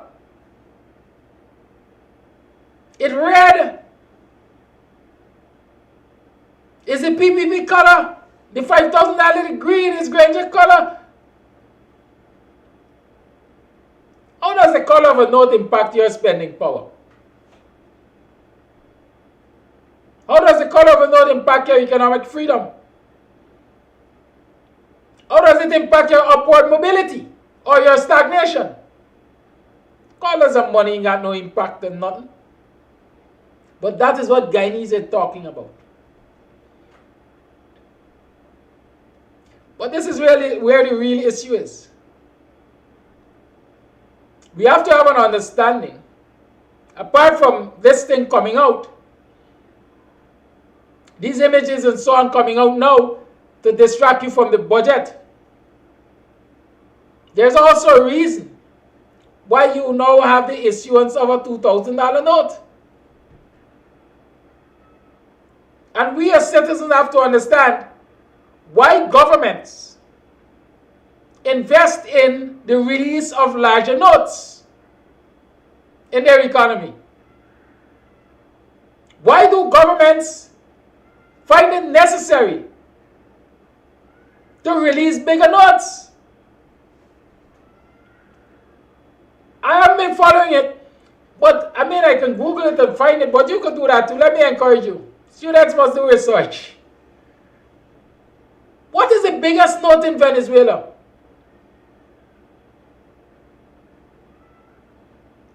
What is the biggest note in Brazil? Go to the poorest African country or poorest country on the African continent and find out what is the biggest note. When you hear African moods, I don't really look at it. Every now and again I might glimpse one and hear about 10,000 naira, 50,000 naira, right, for bread. Right? Newton is telling me that Zimbabwe has a $10,000 note. Good? Do your research and you will find the poorer countries having the larger notes because of inflation, devaluation. When you have inflation in your country, especially when it is running away like I think it is in Guyana, they call them galloping inflation. When you have inflation in your country, things become more expensive. People have to walk around, especially in a cash economy like Guyana's. People have to walk around with more money to access goods and services. It makes them more susceptible, right? It makes it easier for criminals to target them and rob them of large sums of money. Are we following the reasoning? With inflation, things become more expensive, and so to get goods and services, people have to walk around with more money. And in Ghana, if you look at the currency notes, then walking around with more money is a bulky thing. Ghana is not a plastic economy. Ghana is cash-based. Everything you gotta do, you do with cash in this country almost. Good? And so instead of having people walking around with large traveling bags of money to attract the eyes of the criminal-minded, you have to devise a plan to reduce the bulk. And the plan to reduce the bulk is to issue larger notes. And so the issuance of the $2,000 bill is not out of fashion and style. It is out of necessity because inflation is on the rise. And Guyanese are not focusing on that. And many of our social media commentators are not explaining that. Maybe they don't understand, maybe they do, and they don't care to help you to understand. But that $2,000 note will result in, and look for it in the news if they ever publish it, or pay attention to the Bank of Ghana reports so you will recognize. The issuance of a $2,000 note will result in the reduction in circulation of smaller notes. So you might find a reduction in the coins. You may not find a $1. They still have a $1 coin? Yes, I think. Right? But the $1 coin may be moved out of circulation. Or the $5 coin or the $10 coin. Those coins might be moved out of circulation. And so you go to the small note, $20 note, $100, $20, $50, $100 note. You are going to have smaller amounts of those notes in circulation. You might have a total removal of the $20 or $50 note. And so the lowest note you might have in this country eventually is the $100. Continue to pay attention and remember,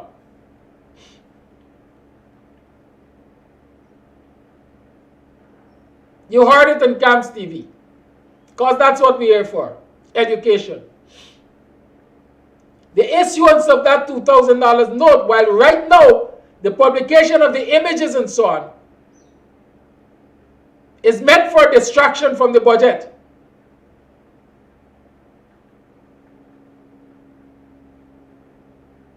The issuance of that note eventually is as a result of inflation. And if you want to track inflation in your society, look at the size of the notes that they publish, they issue. Right?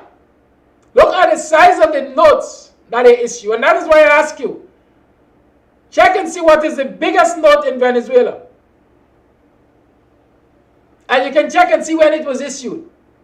Check Brazil. Check on the African continent. And you'll come to understand that the issuance of these notes are not for style, but they really meant they are a reaction to the rate at which inflation is kicking in the country.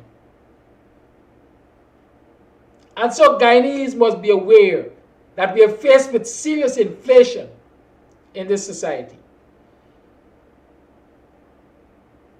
And it is expected to be long-term and long-lasting and impactful. Because if governments recognize that an inflationary situation is short-term and can be controlled, can be pulled back, as we like to say, they don't issue notes in reaction to it. Right? They do not issue notes in reaction to short-term inflation. And so once you have these notes being issued, you know that this is perhaps a state of permanency, if I dare argue that. That is expected. And with that reasoning, we must ask ourselves again,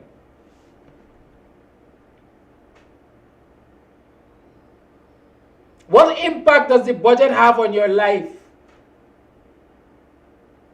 The $75,000 tax ceiling, how impactful is that going to be to put more money in your pocket when inflation is on the rise and it galloping like a jackass, a racehorse?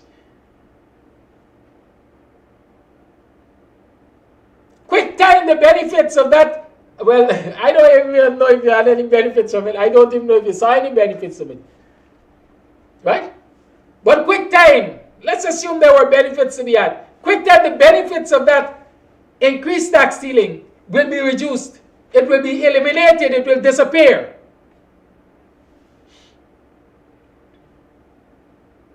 Right? Y'all get the picture? Understand that.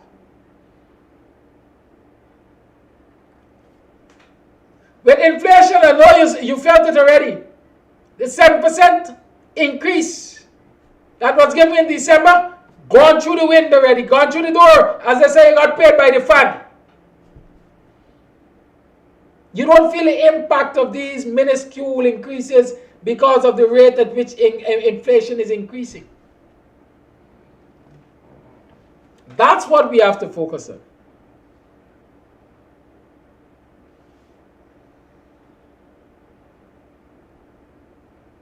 Right? That's what we have to focus on. Don't be distracted by money color. I don't care what color the money got. Once it empowers me, that is what is important.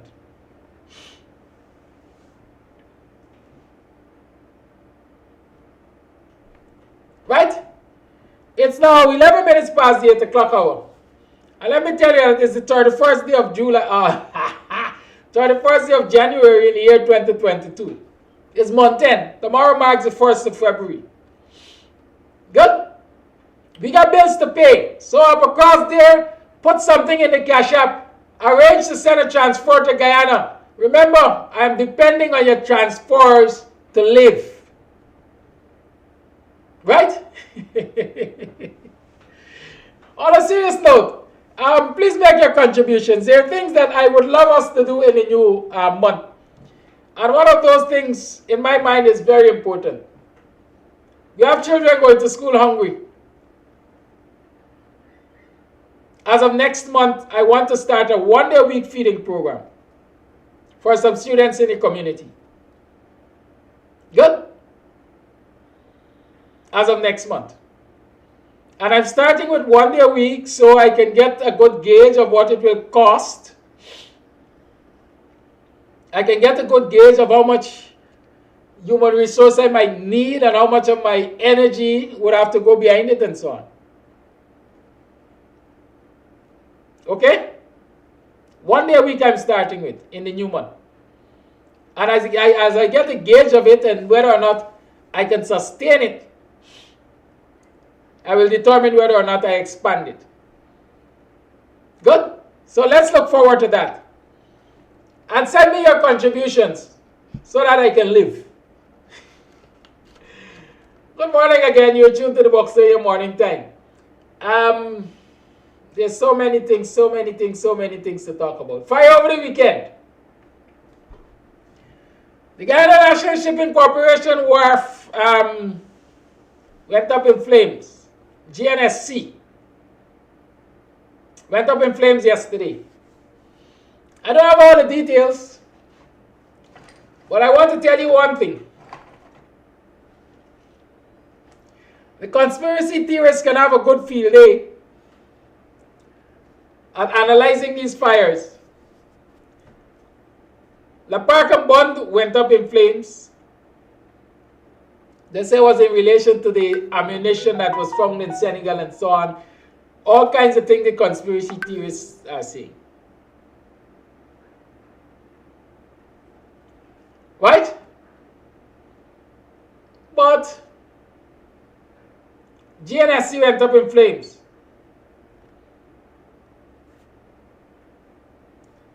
You all remember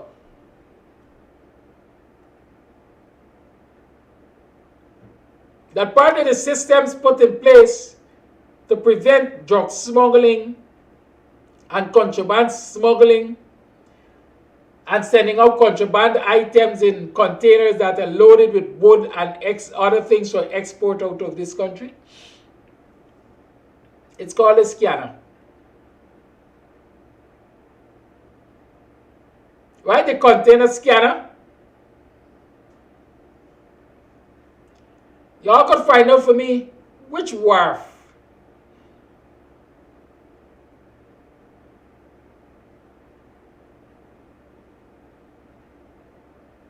the container scanner is on. As far as I know, it's GNSC.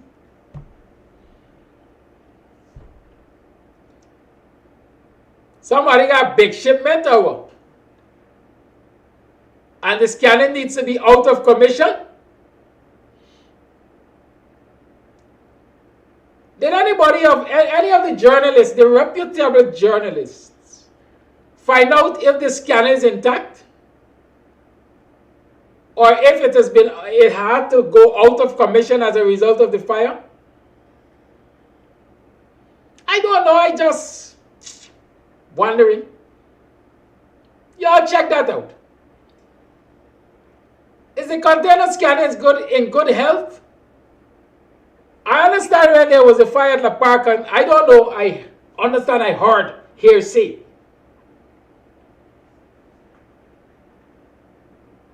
Through the grapevine, they said that the head of GRA was quick to say, well, we ain't gonna get no hamburg. We have already made arrangements for vessels to dock at another port of call, etc., etc. Did we hear any statement from these agencies to say, well, Guyanese, don't be too anxious. The scanner is okay.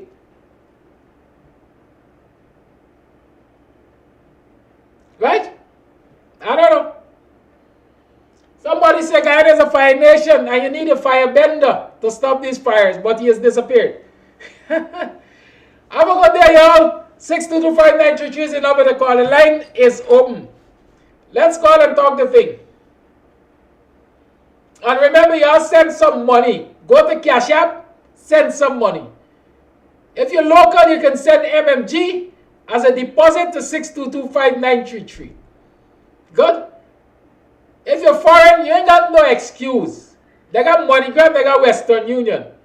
Send Western Union to me. Contact me for information how to send MoneyGram. Good? We need your money. We have bills to pay. And more so, I have to live.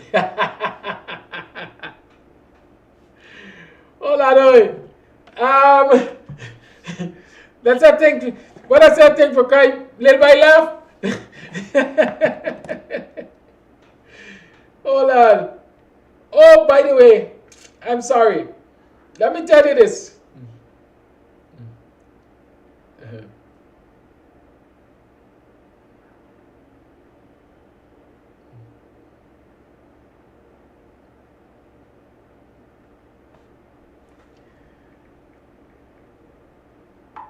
I just had a vote of confidence. Man, they say your head swell. I really like how my head swelling this morning. Because I had a vote of confidence. When certain people give you a vote of confidence, you know that you ain't back going.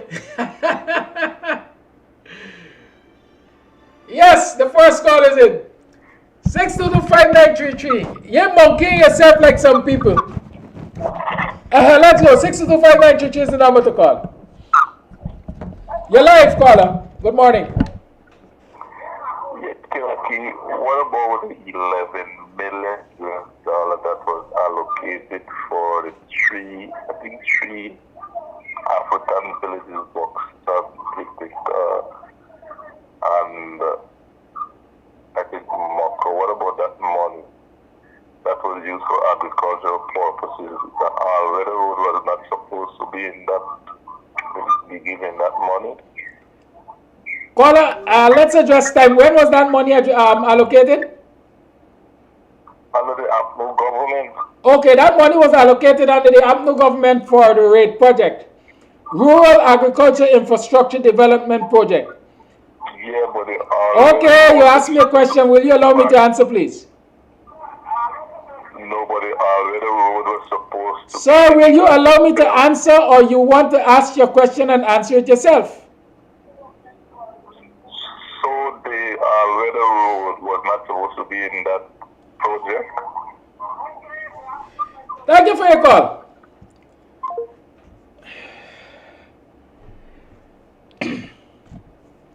Now I've been asked a question and I'm being given the answer.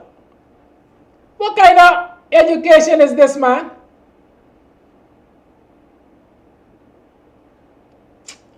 First thing, the $11 million US which you call a refer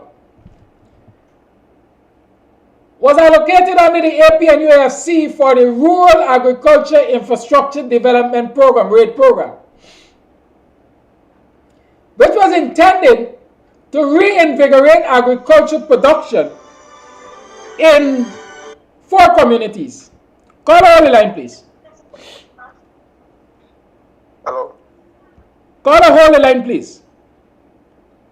Okay. Ithaca, Buxton, Triumph, and Mocha. Those are the communities. Ithaca, Buxton, Triumph, and Mocha. Right? Good. Now that money was intended to address drainage. It was intended to prepare land. It was intended to acquire and make available equipment to those communities to aid their agricultural produce. Good. All of that was done with that money. That money was also intended to create fair weather roads. Note, fair weather roads. In other words, when we talk about fair weather in the Caribbean, we only could be talking about sunshine. Any other weather in the Caribbean is unfair to us because we got to deal with mud, wet weather. So fair weather roads, that money catered for. Fair weather roads were created in all of those communities with that money. Good. The next logical step was to move to all-weather roads. The APNU is out of office. All-weather roads have not been created in any of those 4 areas. You've seen the budgets of the PPP. All-weather roads will not be created in any of those 4 areas. Meanwhile, the farmers in those areas have already started to recognize the importance of having their roads developed to all-weather roads, because using the fair weather roads during the rainy season is a total humbug. They can't access their farms. They can't bring out their produce. And that is what I was talking about earlier in terms of the discriminatory allocation of resources. Right? The APNU office recognized that black communities, and I'm calling them as I see them, black communities were left way behind in terms of agricultural production because their infrastructure was left to fail. They have started fixing that under the RAID project. Naturally, in continuity, if the government were to remain there, they would have moved to the next stage. But government has changed.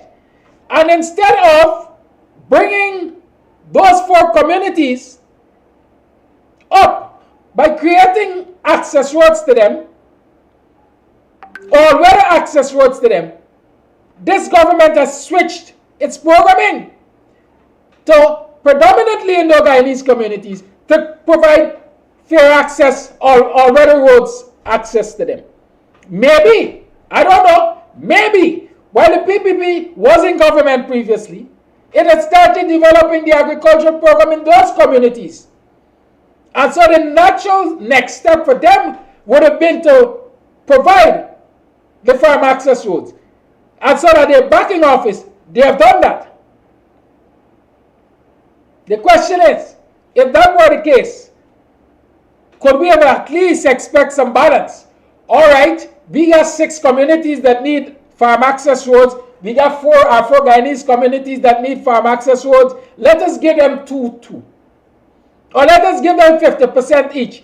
The 4 communities, you are going to get 2. The 6 communities, you are going to get 3.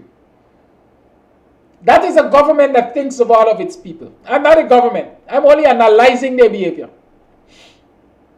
Right? And so for the caller that asked the question, the short answer is no. The 11 million US was not catering for all-weather access dams or access roads to these farmlands. It didn't. Good? Caller, thank you for holding. It has been a long time, eh? But I had to explain. Sir. Right, sir. Good morning, Mr. Amsterdam. Good morning to viewers and listeners. My contribution, one of the things that this government is doing, they continue to divide this country, whether it's by race, by economic standing, class, or wherever, and by essentially marginalizing many communities, especially African communities. And the thing is that I don't know if they pay much attention to what is going on in the wider world. Maybe they don't care because they think to themselves that it can't happen here in Guyana. But the example I would like to pull is let's look at what has happened. What has happened in what has happened in places like in Eastern Europe, where we see Russia, a communist state, try to take over another country, namely Ukraine, which is one of the satellite states that made up the USSR. It has already done so by annexing a part of the eastern part of that country. Let's look at what China is trying to do in Thailand. It's trying to claim Thailand and say that it's originally used to be theirs, right? And let's look at coming closer to home now. Let's look at Venezuela in where this matter has been solved for centuries, for at least a couple of centuries, between Venezuela and Guyana, which they try to claim half of Guyana, more than half of Guyana highest equipment is really big, right? And but we are not. The thing. My point here is that we are not paying attention to all these things that are happening, and most of these countries that are trying to annex these smaller countries, they are communist or slash communist ruled countries, right? And they dictatorship. So we are not paying attention to that because we be thinking that we have a company like ExxonMobil taking all the oil out of Guyana, and it's an American company, and America will protect us, right? But we have to look at it in this way that Venezuela have the backing of Russia, which has the second biggest military in the world, and which controls a very large percent of the oil flow of other countries, especially in Europe. They actually feed Europe with oil, right? So saying that they have a lot of power there, right? China, Venezuela also have the backing of China, who is the largest exporter of manufactured items in the country. It's an industrialized country. So we might be leaning thinking to ourselves that we have America who's going to look after us. Yes, America's being us strong and everything. But these are the countries here, the China and Russia, which are backing Venezuela. America would not want to go into war to defend us if God forbid Venezuela decide to step over and try to snatch our country away from us. So why are we? So the thing is, the government of Guyana, they are separating the country by marginalizing people, and it's very dangerous. And by extension, the supporters are doing the same thing, right? They are trying trying to look down on other people, especially black folks, African folks, right? And thinking to themselves that they're good because they have a government who's looking after them. But when push comes to shove, if God forbid something like that should happen, is all of us will be in the same bucket, boiling, and all of us will have to defend ourselves, and we can't defend ourselves then. So the government needs to start to try to unify this country. I mean, I don't think that's in the DNA. They don't want to do that because they're just thinking about themselves. But the people of Guyana, the African people, the Indian people, the other races, they need to look at how things are going around the world and think to themselves that this is our country, this is our home, and we need this. And they need to stand up against this fat government and who's trying to separate the country and marginalize everyone else and defend the country. They need to stand up against the government of Guyana because this is leading us nowhere but to destruction. The separation, the marginalization, and this division, all this kind of stuff. So I'm pleading on the people of Guyana to stand up, and for the natural rights, right? And the Guyanese, instead of being Indian Guyanese, African Guyanese, or whatever, the Guyanese and stand up against this government and see what this government is doing is wrong because they divide the country, they marginalize against certain people and victimizing these people, all this kind of thing, and they own Guyanese brothers and sisters, whether they be black, Indian, whoever is the Guyanese people, and we need to stand up against the government and look after our country. Thank you, sir. Thank you very much, caller. Lines remain on 6225933 is the number to call. Don't make them, Bob Marley said don't make them fool you or even try to school you now. Right? We have a mind of our own and we have to use that mind. And jobs like ours, activists like myself, we have a duty to help you to develop that mind. It's called critical thinking. I gotta think critically. Stop looking at things at face value. Right?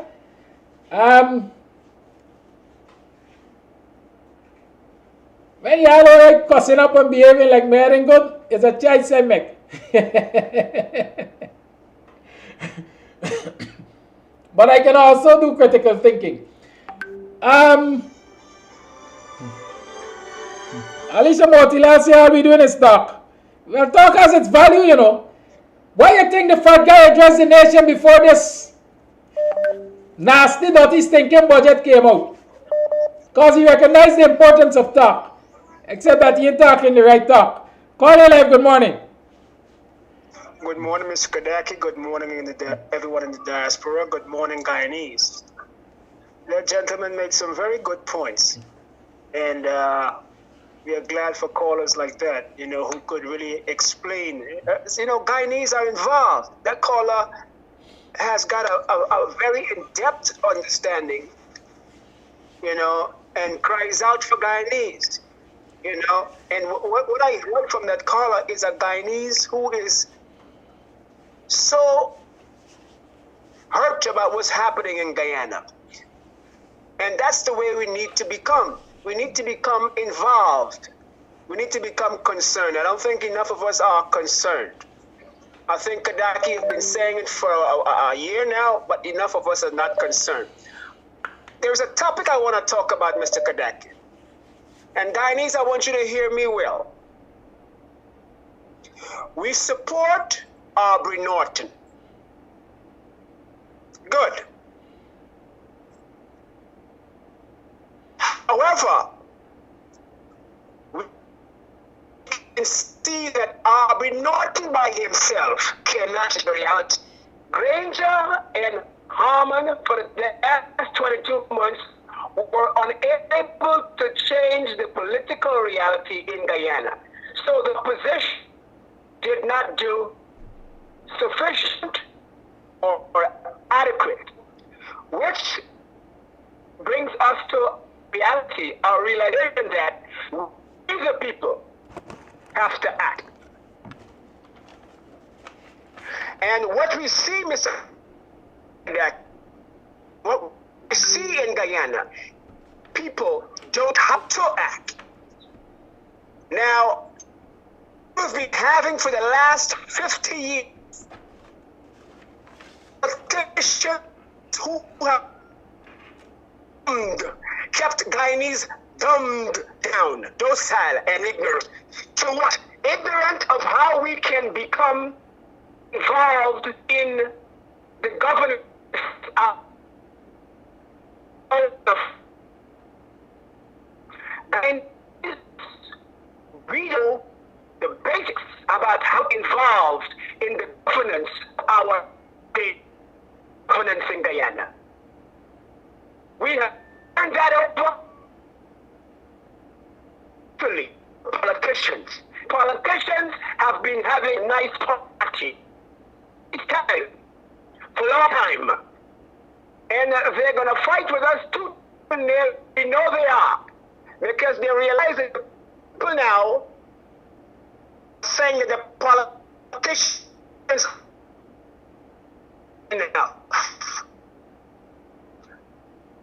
so they're making, because we're now becoming aware that we can be involved in the parliamentary procedures and functions to be involved at grass. That says grass people be involved. There is no says voter, but regular people cannot be involved in political process of. Caller, you're deteriorating. It's like gibberish now. Gibberish. Caller, kindly send a voice note. Yes, the lines remain on. It's now 8 hours 36. 6225933 is the number to call you. Tune to the BUXTONIAN morning time. Calvin Hamer Sr., I think that's the name of the person. You're asking if I'm good with Western Union and MoneyGram. Kindly call me or send me a WhatsApp. 6225933 is the WhatsApp number. The same one you will call to talk the thing. That's the number. Definitely, I don't have any dealings with MoneyGram. I do not have any dealings with MoneyGram. So you can call me and we can clarify that situation for you, sir. And thank you for your indication that you are willing to contribute so I can live. Call me, good morning. Good morning, Miss Amsterdam. I'm sorry that I'm only now getting back to you, but everything is okay. To the viewers out there, I would like to say a big thank you for my phone. I'm going to go and get it set up so I could make meaningful contributions to the show. And the thing you talk about, this guy Mudwater, I never really used to follow him. But that is what the Cybercrime Act is doing. There is a new ERC position that once you attack anybody, even if you go and you've made complaints against a person, and the person, if the police does nothing, they have this law now to come into place to clean up what they didn't do. And when we talk about the budget, we all know the budget has nothing for public servants who are mainly Africans and nothing to do for the African communities of Guyana. So things like that, it will go down as usual. Them black man, them not do nothing. Them black man, them lazy. And when they go and you plant, you put down crops and you plant, and night weather, it is being destroyed. It destroys your self-esteem in going to the land to plant it. And if we could remember, all over the Western Hemisphere, when we were released from slavery and we decided to go back to the land and plant it, the slave owners, the plantation owners used to flood the fields and kill off the produce of people, black people, Africans. So this is a known strategy to destroy the agricultural aspect of us Africans. When where we came from, we used to plant our lands. So it is not that the African don't want to go back to the land. But when you are African, sit down and study from the time you're in this Western Hemisphere, what happened to your inputs in the land, the type of vindictive, spiteful actions to whatever you try to produce. After a time it gets to you, and you're going to follow. What is sense? I go to the land. When I'm finished planting, I cannot harvest my produce and I can't make money. So best I lime on the road. But with our village, we had the same problem. But what I see the farmers do now, they clear the trench and they run boats into the back.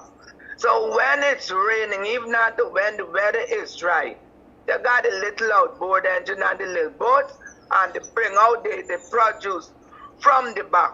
So I don't think we are that affected, but when it is flooded, it will cover the land. So I don't know if we all have trenches in those areas that the farmers could come together. Forget that is the government, it's your money, you to bring out your thing. Y'all should come together. I know people gonna bash me under and try to clear the trench. And once you clear the trench, you're gonna put your boat and you're gonna bring out your stuff. Because a river starts at the foot of a hill, a spring, or a mountain, and it got to meet out to the ocean out there, or the sea, or a lake, and it finds ways to meet out.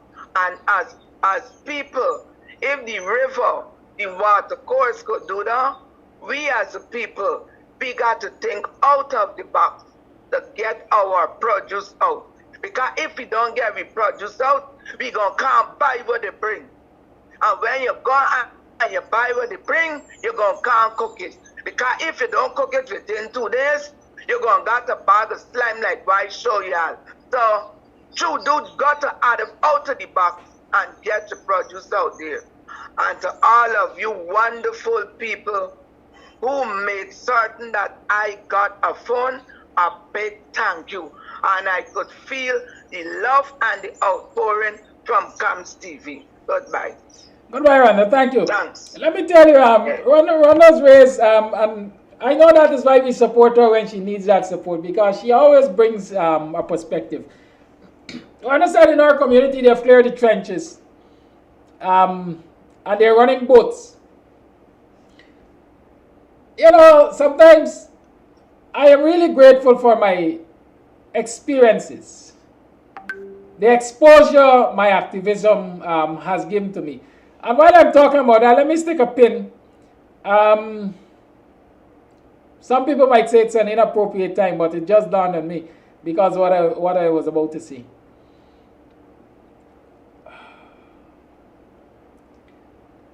We have lost a brother in the struggle.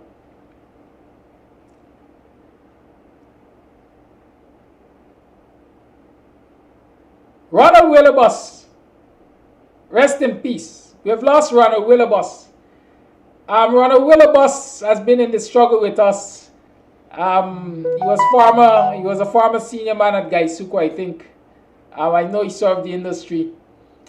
But a diehard Buxtonian, if I can call him that. When I knew Ronald, I never knew he was living in Buxton. He lived in Melanie, but my understanding is Buxtonian. But he's always in Buxton, and he was always in Buxton helping in the struggle. Right?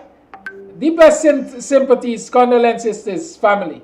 relatives and friends, I know it's a great loss. I'm very, very close and personal friend to Dr. David Hines.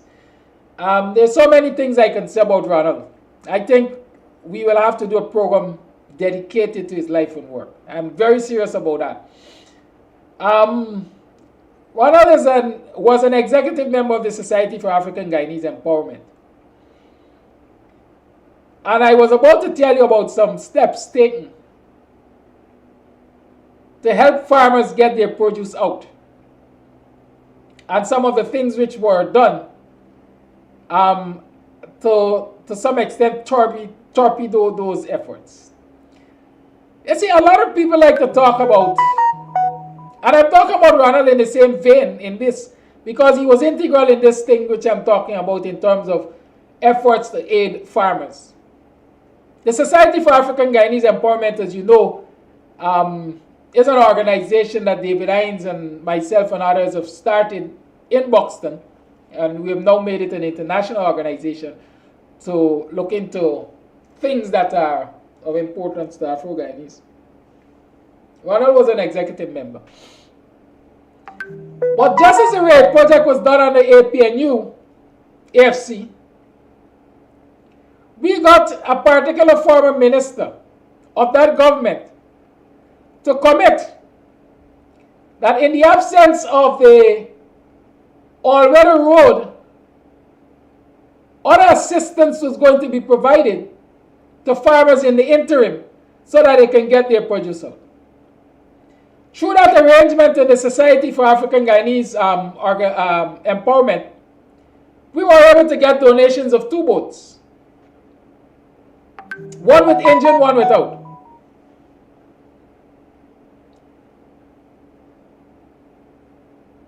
Logically, many would think that that would have solved the problem. But as far as I understand it, the trenches were not boat ready. At least they weren't ready for a boat with engine. Right? And so that is an issue that had to be tackled.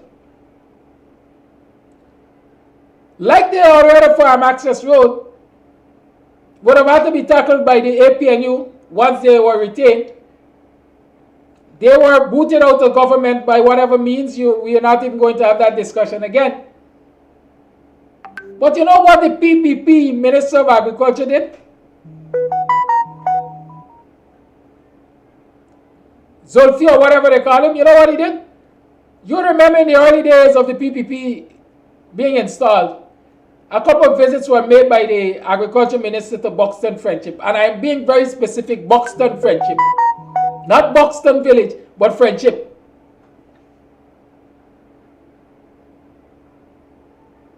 Because as I understand it, they have a consistent group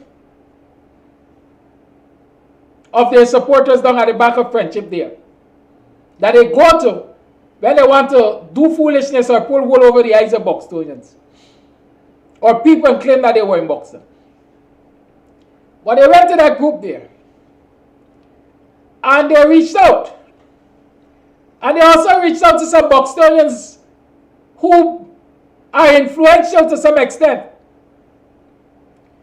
And one of the first things they sought to do was to break up whatever level of organization established around the raid project. They started to plant seeds of discord. And so you ended up with a tug of affair. This group wants control of the boats, and that group wants control of the boats. And a boat which was moored at a particular place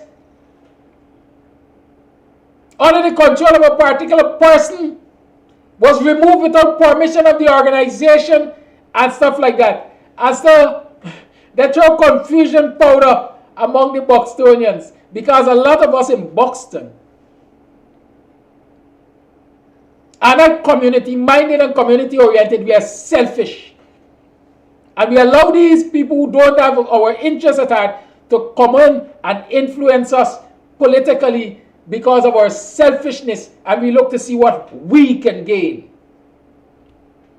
And so yes, there are 2 boats in Buxton which were required to aid farmers to bring out their produce. Are these adequate? Certainly not. Woefully inadequate. Is the use of these boats beneficial right now to every farmer? No.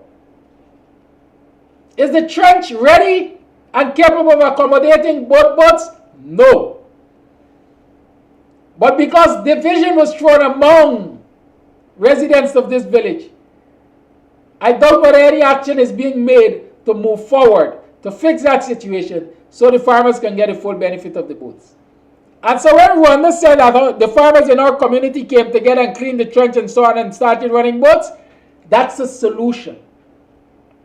But instead of aiding and encouraging that solution in Buxton, the BBB sent the people to break up the efforts and bring division among Buxtonians. So y'all purchase running at the back there while y'all fight over 2 boats. Lines remain open. 6225933 is the number to call. We have 10 minutes to 9.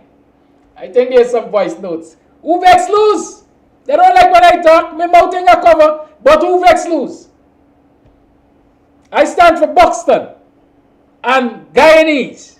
And I will always speak in defense of them. I don't care who fears land. Good morning everyone. This, what I have to say here is straying from the topic, but I think this needs to be thrown out here. Now when you go to places like courts, the bank, Call on the line. Gaiwo, Yes, sir. GPL, all these places, and pay bills, and the receipt that they give to you, between 3 to 4 days or a week, you can't see nothing on the paper. If you have to go and do a query and tell them that you paid, and you paid this amount, the receipt that you have is a blank receipt, because everything have varnish off. So it's like you don't have a proof that you pay, right? The amount that you're holding up that you pay. So if they change the figure and say, well, oh, you only pay $4,000, there is nothing on your receipt to show, well, no, I didn't pay 4, I didn't pay 10. Why is it when they're giving you a bill, it prints properly, it don't varnish, if you go a year after, you can see it. But when you give them your money, the receipt, to show that you paid something, there is nothing on it after a matter of days. This need to put out there, you need proper receipt to show, well, yes, you paid that, you can go back and you can argue. And I would like to know what is the yearly fee for water rate. Because apparently now, like, water rate per year is $20-something thousand. Something is going on in this country. Something is going on and really going on wrong. If they're saying that people still drawing $70-something thousand a month, and when you gotta pay $2,000 or more a month for water, then you got a light bill will come in 10, 11, 8, and them kind of money per month. You get internet bill, you have phone bill, and you have to eat and send children to school. Well, this is craziness. This is craziness. Thank you for this voice note. It has really raised an important issue indeed in relation to billing and receipts and so on, because when you purchase items, if you were to make a claim, whether a claim that is backed by, what they call them, warranty, okay, you have to produce your receipt. And I know for a fact that what all the business places, or most business places, are doing, they're using these printers. I'm trying to remember the name of the printer, but it basically uses heat to print your receipt. And after a while, that thing fades because of the type of paper and all of that. It fades. The immediate solution I can tell you, or I can suggest, is as soon as you get your bill, take a photograph of it. All of us have smartphones. That is one of the fastest things I can think about right now. But it's an issue we might very well have to ventilate, continue to ventilate and examine. Because yes, customers are entitled to receipts, which are long-lasting. Because in the matter of you losing something, for example, by let's say break and enter, and somebody carries away the item that you bought, you should be able to have a receipt that can prove to the police, a receipt which reflects serial numbers and all of that, that this item belonged to you. And if it's fading, over a short period of time, then what claim do you have? Very, very important point the callers raised. Calling live, good morning. Morning, Kadaki, and morning, Guyana. Great points Rhonda had raised in reference to coming together to move your products.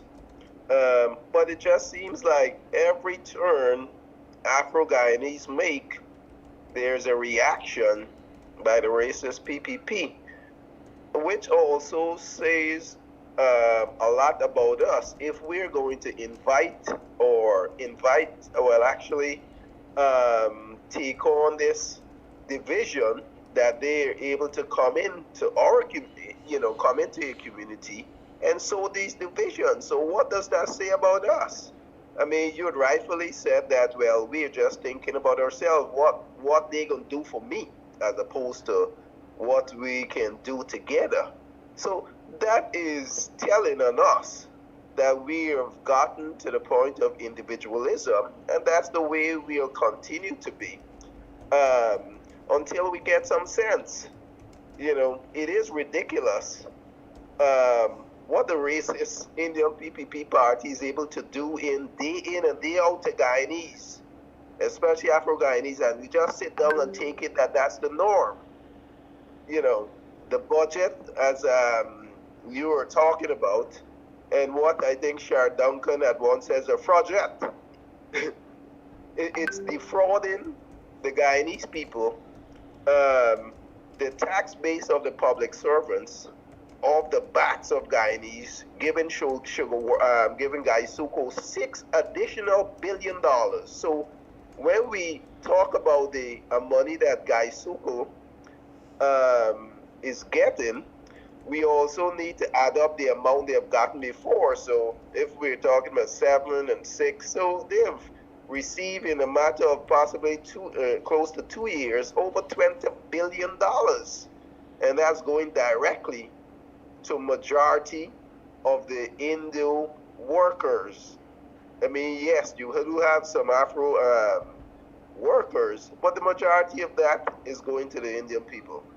And I do not see the Indians, doing anything for the wider Guyana. So we've got to adopt the same policy that, hell, we got to do for our own damn people. We've got to think, if they want to grow to poison us, we got to grow to poison them too. So we've got to develop a scorched policy. We would also like to hear Mr. Jordan, in effect, what they're, I'm sure, looking at, and what they're saying is that we're able to silence Mr. Jordan, and I'm not sure if he's being advised by his counsel not to say anything, or, so I would, like Mr. Jordan, if he's here, if he's hearing and watching, to please come out and at least say something, so that, people don't think you've been totally silent and not wait till your case comes up.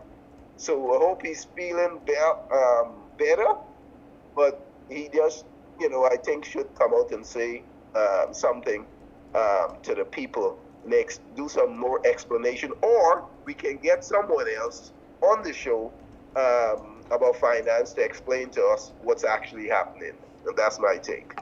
Thank you, caller. And again, thank you for that comment, because it has reminded me to inform you that on Wednesday evening, Professor Clive Thomas and the team from the WPA, the Working People's Alliance, will be on KAMSTV Wednesday evening, I said, and they're going to be discussing the budget.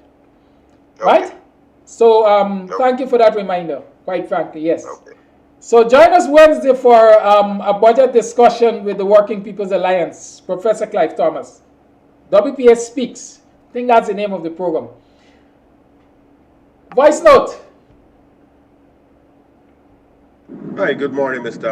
Amsterdam and all the viewers out there. I remember back in the day, I was born 82, so I would say that would be like 1990, between 1990 to 1991. I used to come and spend the August holiday at the corner of Friendship and the public road, man, at my grandma. And when you go into Buxton, the village was very clean at that time, man. I couldn't remember the boats, right? When the boats come in with the mangoes, I could be till at the front on the public road at Friendship there, and you could smell the mangoes coming in, man. Traveling on the breeze, that Buxton spice, that sweet mango, man, and all the fruits used to be coming out from the farm, you know. And those days was really different, man. And the place was much, much cleaner. I'm not gonna lie to you. And you know, the cow milk, the fish, and all of these was good experience again. You know, my grandmother used to sell coals, and I used to assist her with the coals and these kind of things. And, you know, I used to pick the guineas from the trees. And, you know, we used to get by, man. You know, we weren't hungry. So it's important for us to get back to farming. Farming is a major area in where we need to pay a lot of attention to, you know. Thank you for that voice note. Another voice note coming up.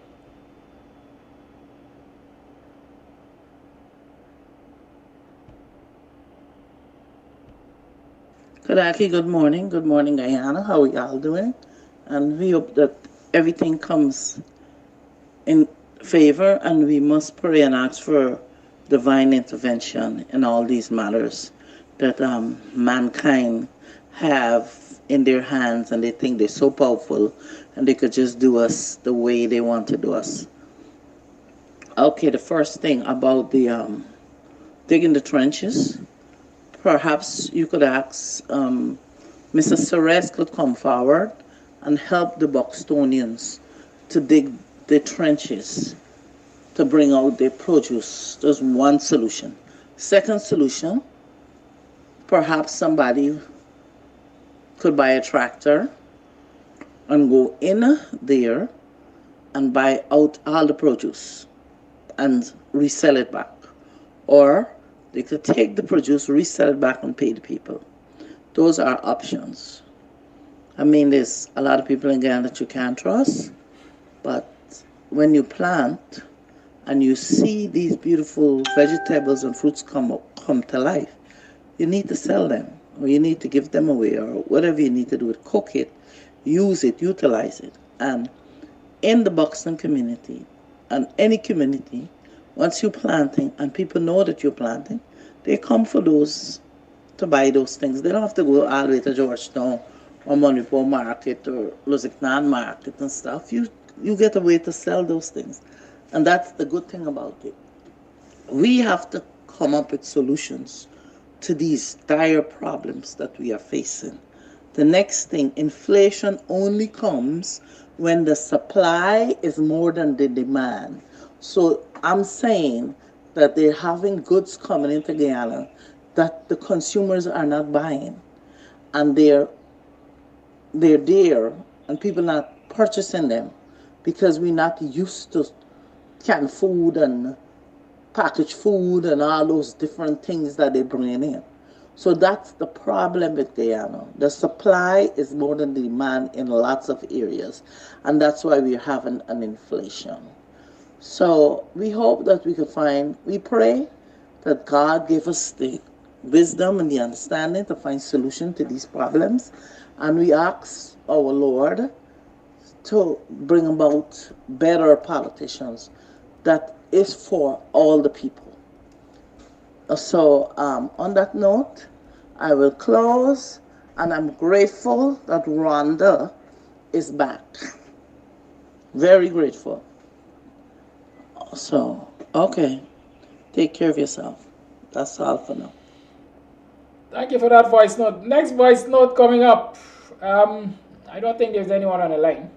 I can't remember telling anyone to hold. Voice note. These are two. Good morning, Mr. Kadaki. You see, in Guyana, you have some people who don't want to be educated about what is going on in Guyana. You have some people that likes the system of what is going on in Guyana. So, to certain people who like the situation, they don't care. So by you speaking every day, they don't really care what you have to say, because you have some people who likes the situation. You have a lot of Guyanese that don't want to be educated, although there are ways and means to be educated. Some people in Guyana likes the situation at present, that they don't really want to learn about what is going on. They are not interested. You have some people that like the present situation that is going on. So sometimes when you have some people or persons who don't want to be educated, and one more thing before I go, people really think this new dollar note, this new $2,000 is something fancy and nice. But if they really study it, Guyana has a big inflation problem. Things are getting very, very expensive in the market. Everything is going up. So these are things that people should get educated about. Every time a country brings out a new denomination, things are getting very expensive. But it seems to me the people in Guyana fascinated about the color. They're not thinking, okay, why they are, or why there is a new currency. It means that things are getting expensive.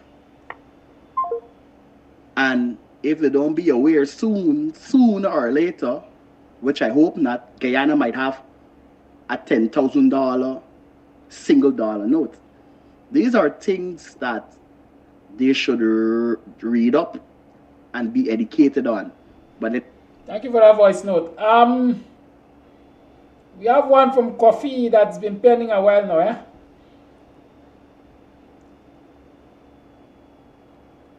Yes, here it is. Yes, Ms. Kadaki, I'll continue here in the voicemail. Guyanese, we must be involved in the political process. We must no longer depend upon a political party to do all the decision making and thinking for us.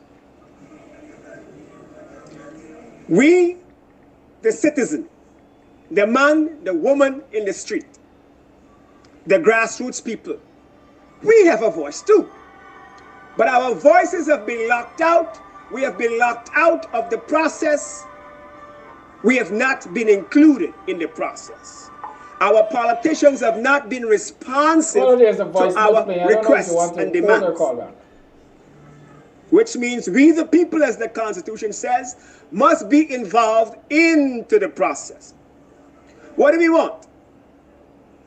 We want access to power, and we want access to exercise that power. We want access to political processes, and we want access to exercise those political processes. How do we do that? The Constitution says we, the people, are the first stakeholders. We, the individual man and the woman in the street. So firstly, we need to realize that we need to take back our power from politicians who are not responsive. They may say that's not possible. We must tell them that the Constitution never says anything about a political party. The Constitution speaks firstly about we the people. This is holding politicians' feet to the fire. They must be accountable, they must be responsive. When we vote our will. They must carry out our will, not their party's will, over our votes and our will. And thus far, there has been a disconnect between party business and the people's business. That has been evident on the Granger and Harmon in the last 22 months. And the PPP are also guilty of the same. So the people must take people's power.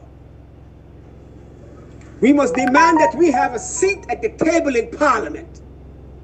So when anything becomes a law, we are involved in the process of what becomes law. That's the only way when we ask for something, we can decide what governs us, how it governs us, when it governs us, and for how long it governs us. So if we don't like a thing, we could change it. We must involve ourselves in the political process. We must involve ourselves in access to power and the exercising of power in Guyana. That is the new way. That is the way for us, we the people, to make the changes. That's just part one. Thank you for listening. Thank you for that voice note. It's now 11 minutes past the 9 o'clock hour.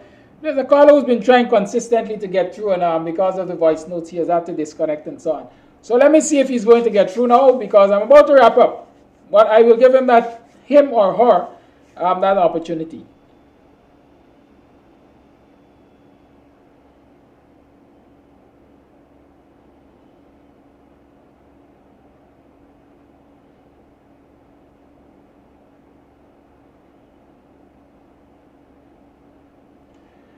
So somebody's asking about my comment on a contract which was awarded to an Indian company at perhaps twice the price that a local company bid for. Caller live, good morning. Yes, good morning, sir. I've been listening all morning. It's very unfortunate that you haven't found any good with this 2022 budget. You know, so many things are in there for the people, and you just turn a blind eye to those things. You know. Hello? Start listing. I'm waiting for you to start listing the good things. Yeah, a lot of good things. You want me to start, sir? Yes, sir. That's what I'm saying. Start listing. Concerning the school children. The cash grant has gone up tremendously. What's tremendously, sir? From 15,000 to 25,000. And that's tremendous to you. That is a good step forward. Okay. No. You see, you're shifting the tape right away. You're shifting the tape right away. The first thing, it was tremendously. Suddenly, it's a good step forward. You must be able to defend your position. I'm saying. Defending my position from 15 to 25. All right, well, that's what I'm saying. I am saying, moving the cash grant from $15,000 to $25,000 is not good enough. It is a less than 50% increase, while the so-called finance minister has projected that the economy of this country is going to expand by almost 50%. While we are seeing, wait, no man, oh, you want me reason, man. Stop misleading people, stick a pin. The economy is going to grow by that amount because of the oil. And so, the real value. And so that is not expansion. Growth is not expansion. The real, of course, but the real value won't show in that 50% or whatever the finance minister said. The people won't feel that. The people won't feel that? The people are already feeling it. Inflation is already killing people. And that $10,000 can't cushion the impact of inflation. That's what I'm saying. It grew by 30-something%. Did we feel it? Yes, the people were feeling the benefits of a growing economy. Money was circulating, sir. What you telling me, man? Good money was circulating. The corruption wasn't happening. It wasn't filtering down to the people with 30-something%. Sir, are you for serious? Are you right? With that growth that the APNU was talking about, public servants got increased way up to 70% minimum wage from 30-something thousand, and they weren't feeling it. With 30-something% growth in the economy, Bossman, go back to your drawing board. Please go back to your drawing board. Stop fooling people with this growth, and this is a producing country, but the fact is, the contract of the oil, the people won't get the real benefits right now. But they will feel the real impact. And since you don't feel the impact, the government has to use that resource to cushion the impact. So I don't understand what you're telling me. That is what the government is doing in the budget. You read the budget, you went through the budget. I didn't? How then I can identify where they're doing farm access roads as against where they're not? How can I identify where roads are being upgraded as against where they're not? How can I tell you? Did they tell you in the budget presentation that whatever Ali she has got 50 million a guy and $1 for gun share pads, sanitary napkins? Did they tell you that? It's written in the budget. I read it. You want me to go and find the page and send you to it? What is wrong with that? What is wrong with that? It says that something is woefully wrong in government policies. Because in a growing economy, an oil-producing economy, right? If it takes a first lady to ensure that a certain section of people can get sanitary napkins, it means government policy is whack. This wasn't done before, sir. This wasn't done before. Explain it wasn't done before. Explain it wasn't done before. APNU did nothing. Because people were getting real income. They did nothing concerning those young girls. Have a great day. My time is up. To put something in place, you criticizing that? Listen. Now come on, man. Get real. Man, Get real, sir. you drink what you was syrup, so you don't understand the economics and what's happening in this society. Have a great day. Listen, go back and drink your soup, man. Just go down. Look at the creative arts. There are grants for people for the first time. Speak about those things. How does that help the ordinary man and woman? For the creative arts people. Huh? When they're hungering down, the very creative arts people are locking them up. Chaplock, have a good day. We shall talk. That's a lot of good things, but you're not highlighting them. You're throwing sand in the people's Listen, eyes. my role is to critically analyze the government budget, and it is lacking. It is whack. And you can defend it. You have no evidence to what you're saying there. You know where your soup coming from. You could go drink your soup. The majority of the Guyanese people are not getting access to the same soup bowl you're getting. Core homes are being built for people. What's wrong with core homes were being built for people under the APNU. More, how much they build? How long were they in office? How much they build? How long were they in office? Look at the quality of communities they developed compared to what the PPP developed. Listen, Carla, all you're doing is shift the argument, man. Have a good day. Goodbye. Y'all have a good day, man. It's a pity we have to end on the note, yeah? This is the man I extend my program to hear from. Nonsense. From $10,000 to $25,000 student grant. Listen, let run them out. Man, y'all don't do this, man. The program finished.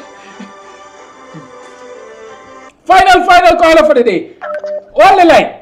Let me say all this. $25,000 cash grant?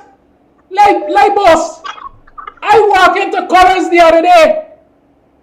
And when I walk out, I was $25,000 poorer. That was for my daughter's school shoe. So this cash grab that is, whatever you want to call him talking about is what? Is a school shoe? And the government is doing great? Listen, caller, you live. Hi, good morning. This call is for the caller who called in just now. If the economy is doing good and parents can afford to buy sanitary pads for their children, they wouldn't have to distribute sanitary pads to girls. That is so insignificant.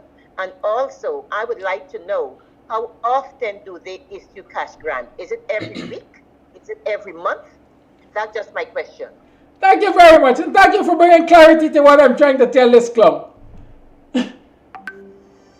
If your budgetary policies and your government policies are making sense, why you have to go giving people sanitary napkins? They should be able to provide it for themselves. Man, y'all don't do this now. Caller. It's 9. Good morning, Mr. Kadaki. You heard me? Yeah, you need to turn on the distraction though. No, I didn't the train station. That's right. I want access to tell you something. And the caller that called this morning just a while ago, I begging you, please. I know you don't want to do that. Cut him off. He's a PPP tool.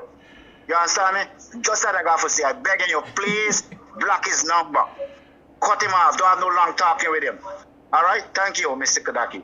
Thank you. On the train station, that's why I'm really recognized. All right, yeah, bye.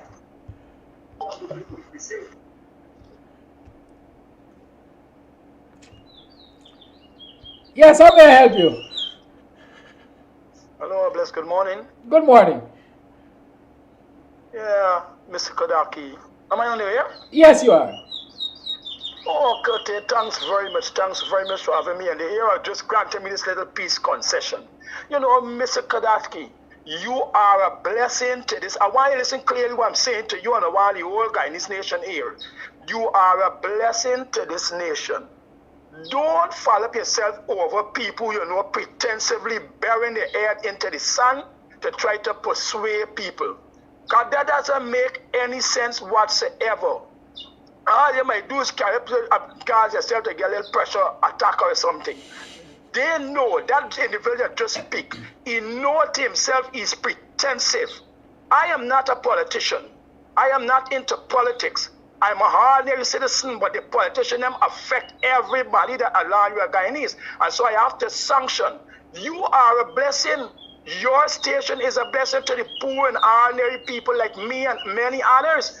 And so don't worry about that foolishness where he is talking. He know where your money coming from. We feeling the pain from the head right down to the toe, Mr. Kodaki.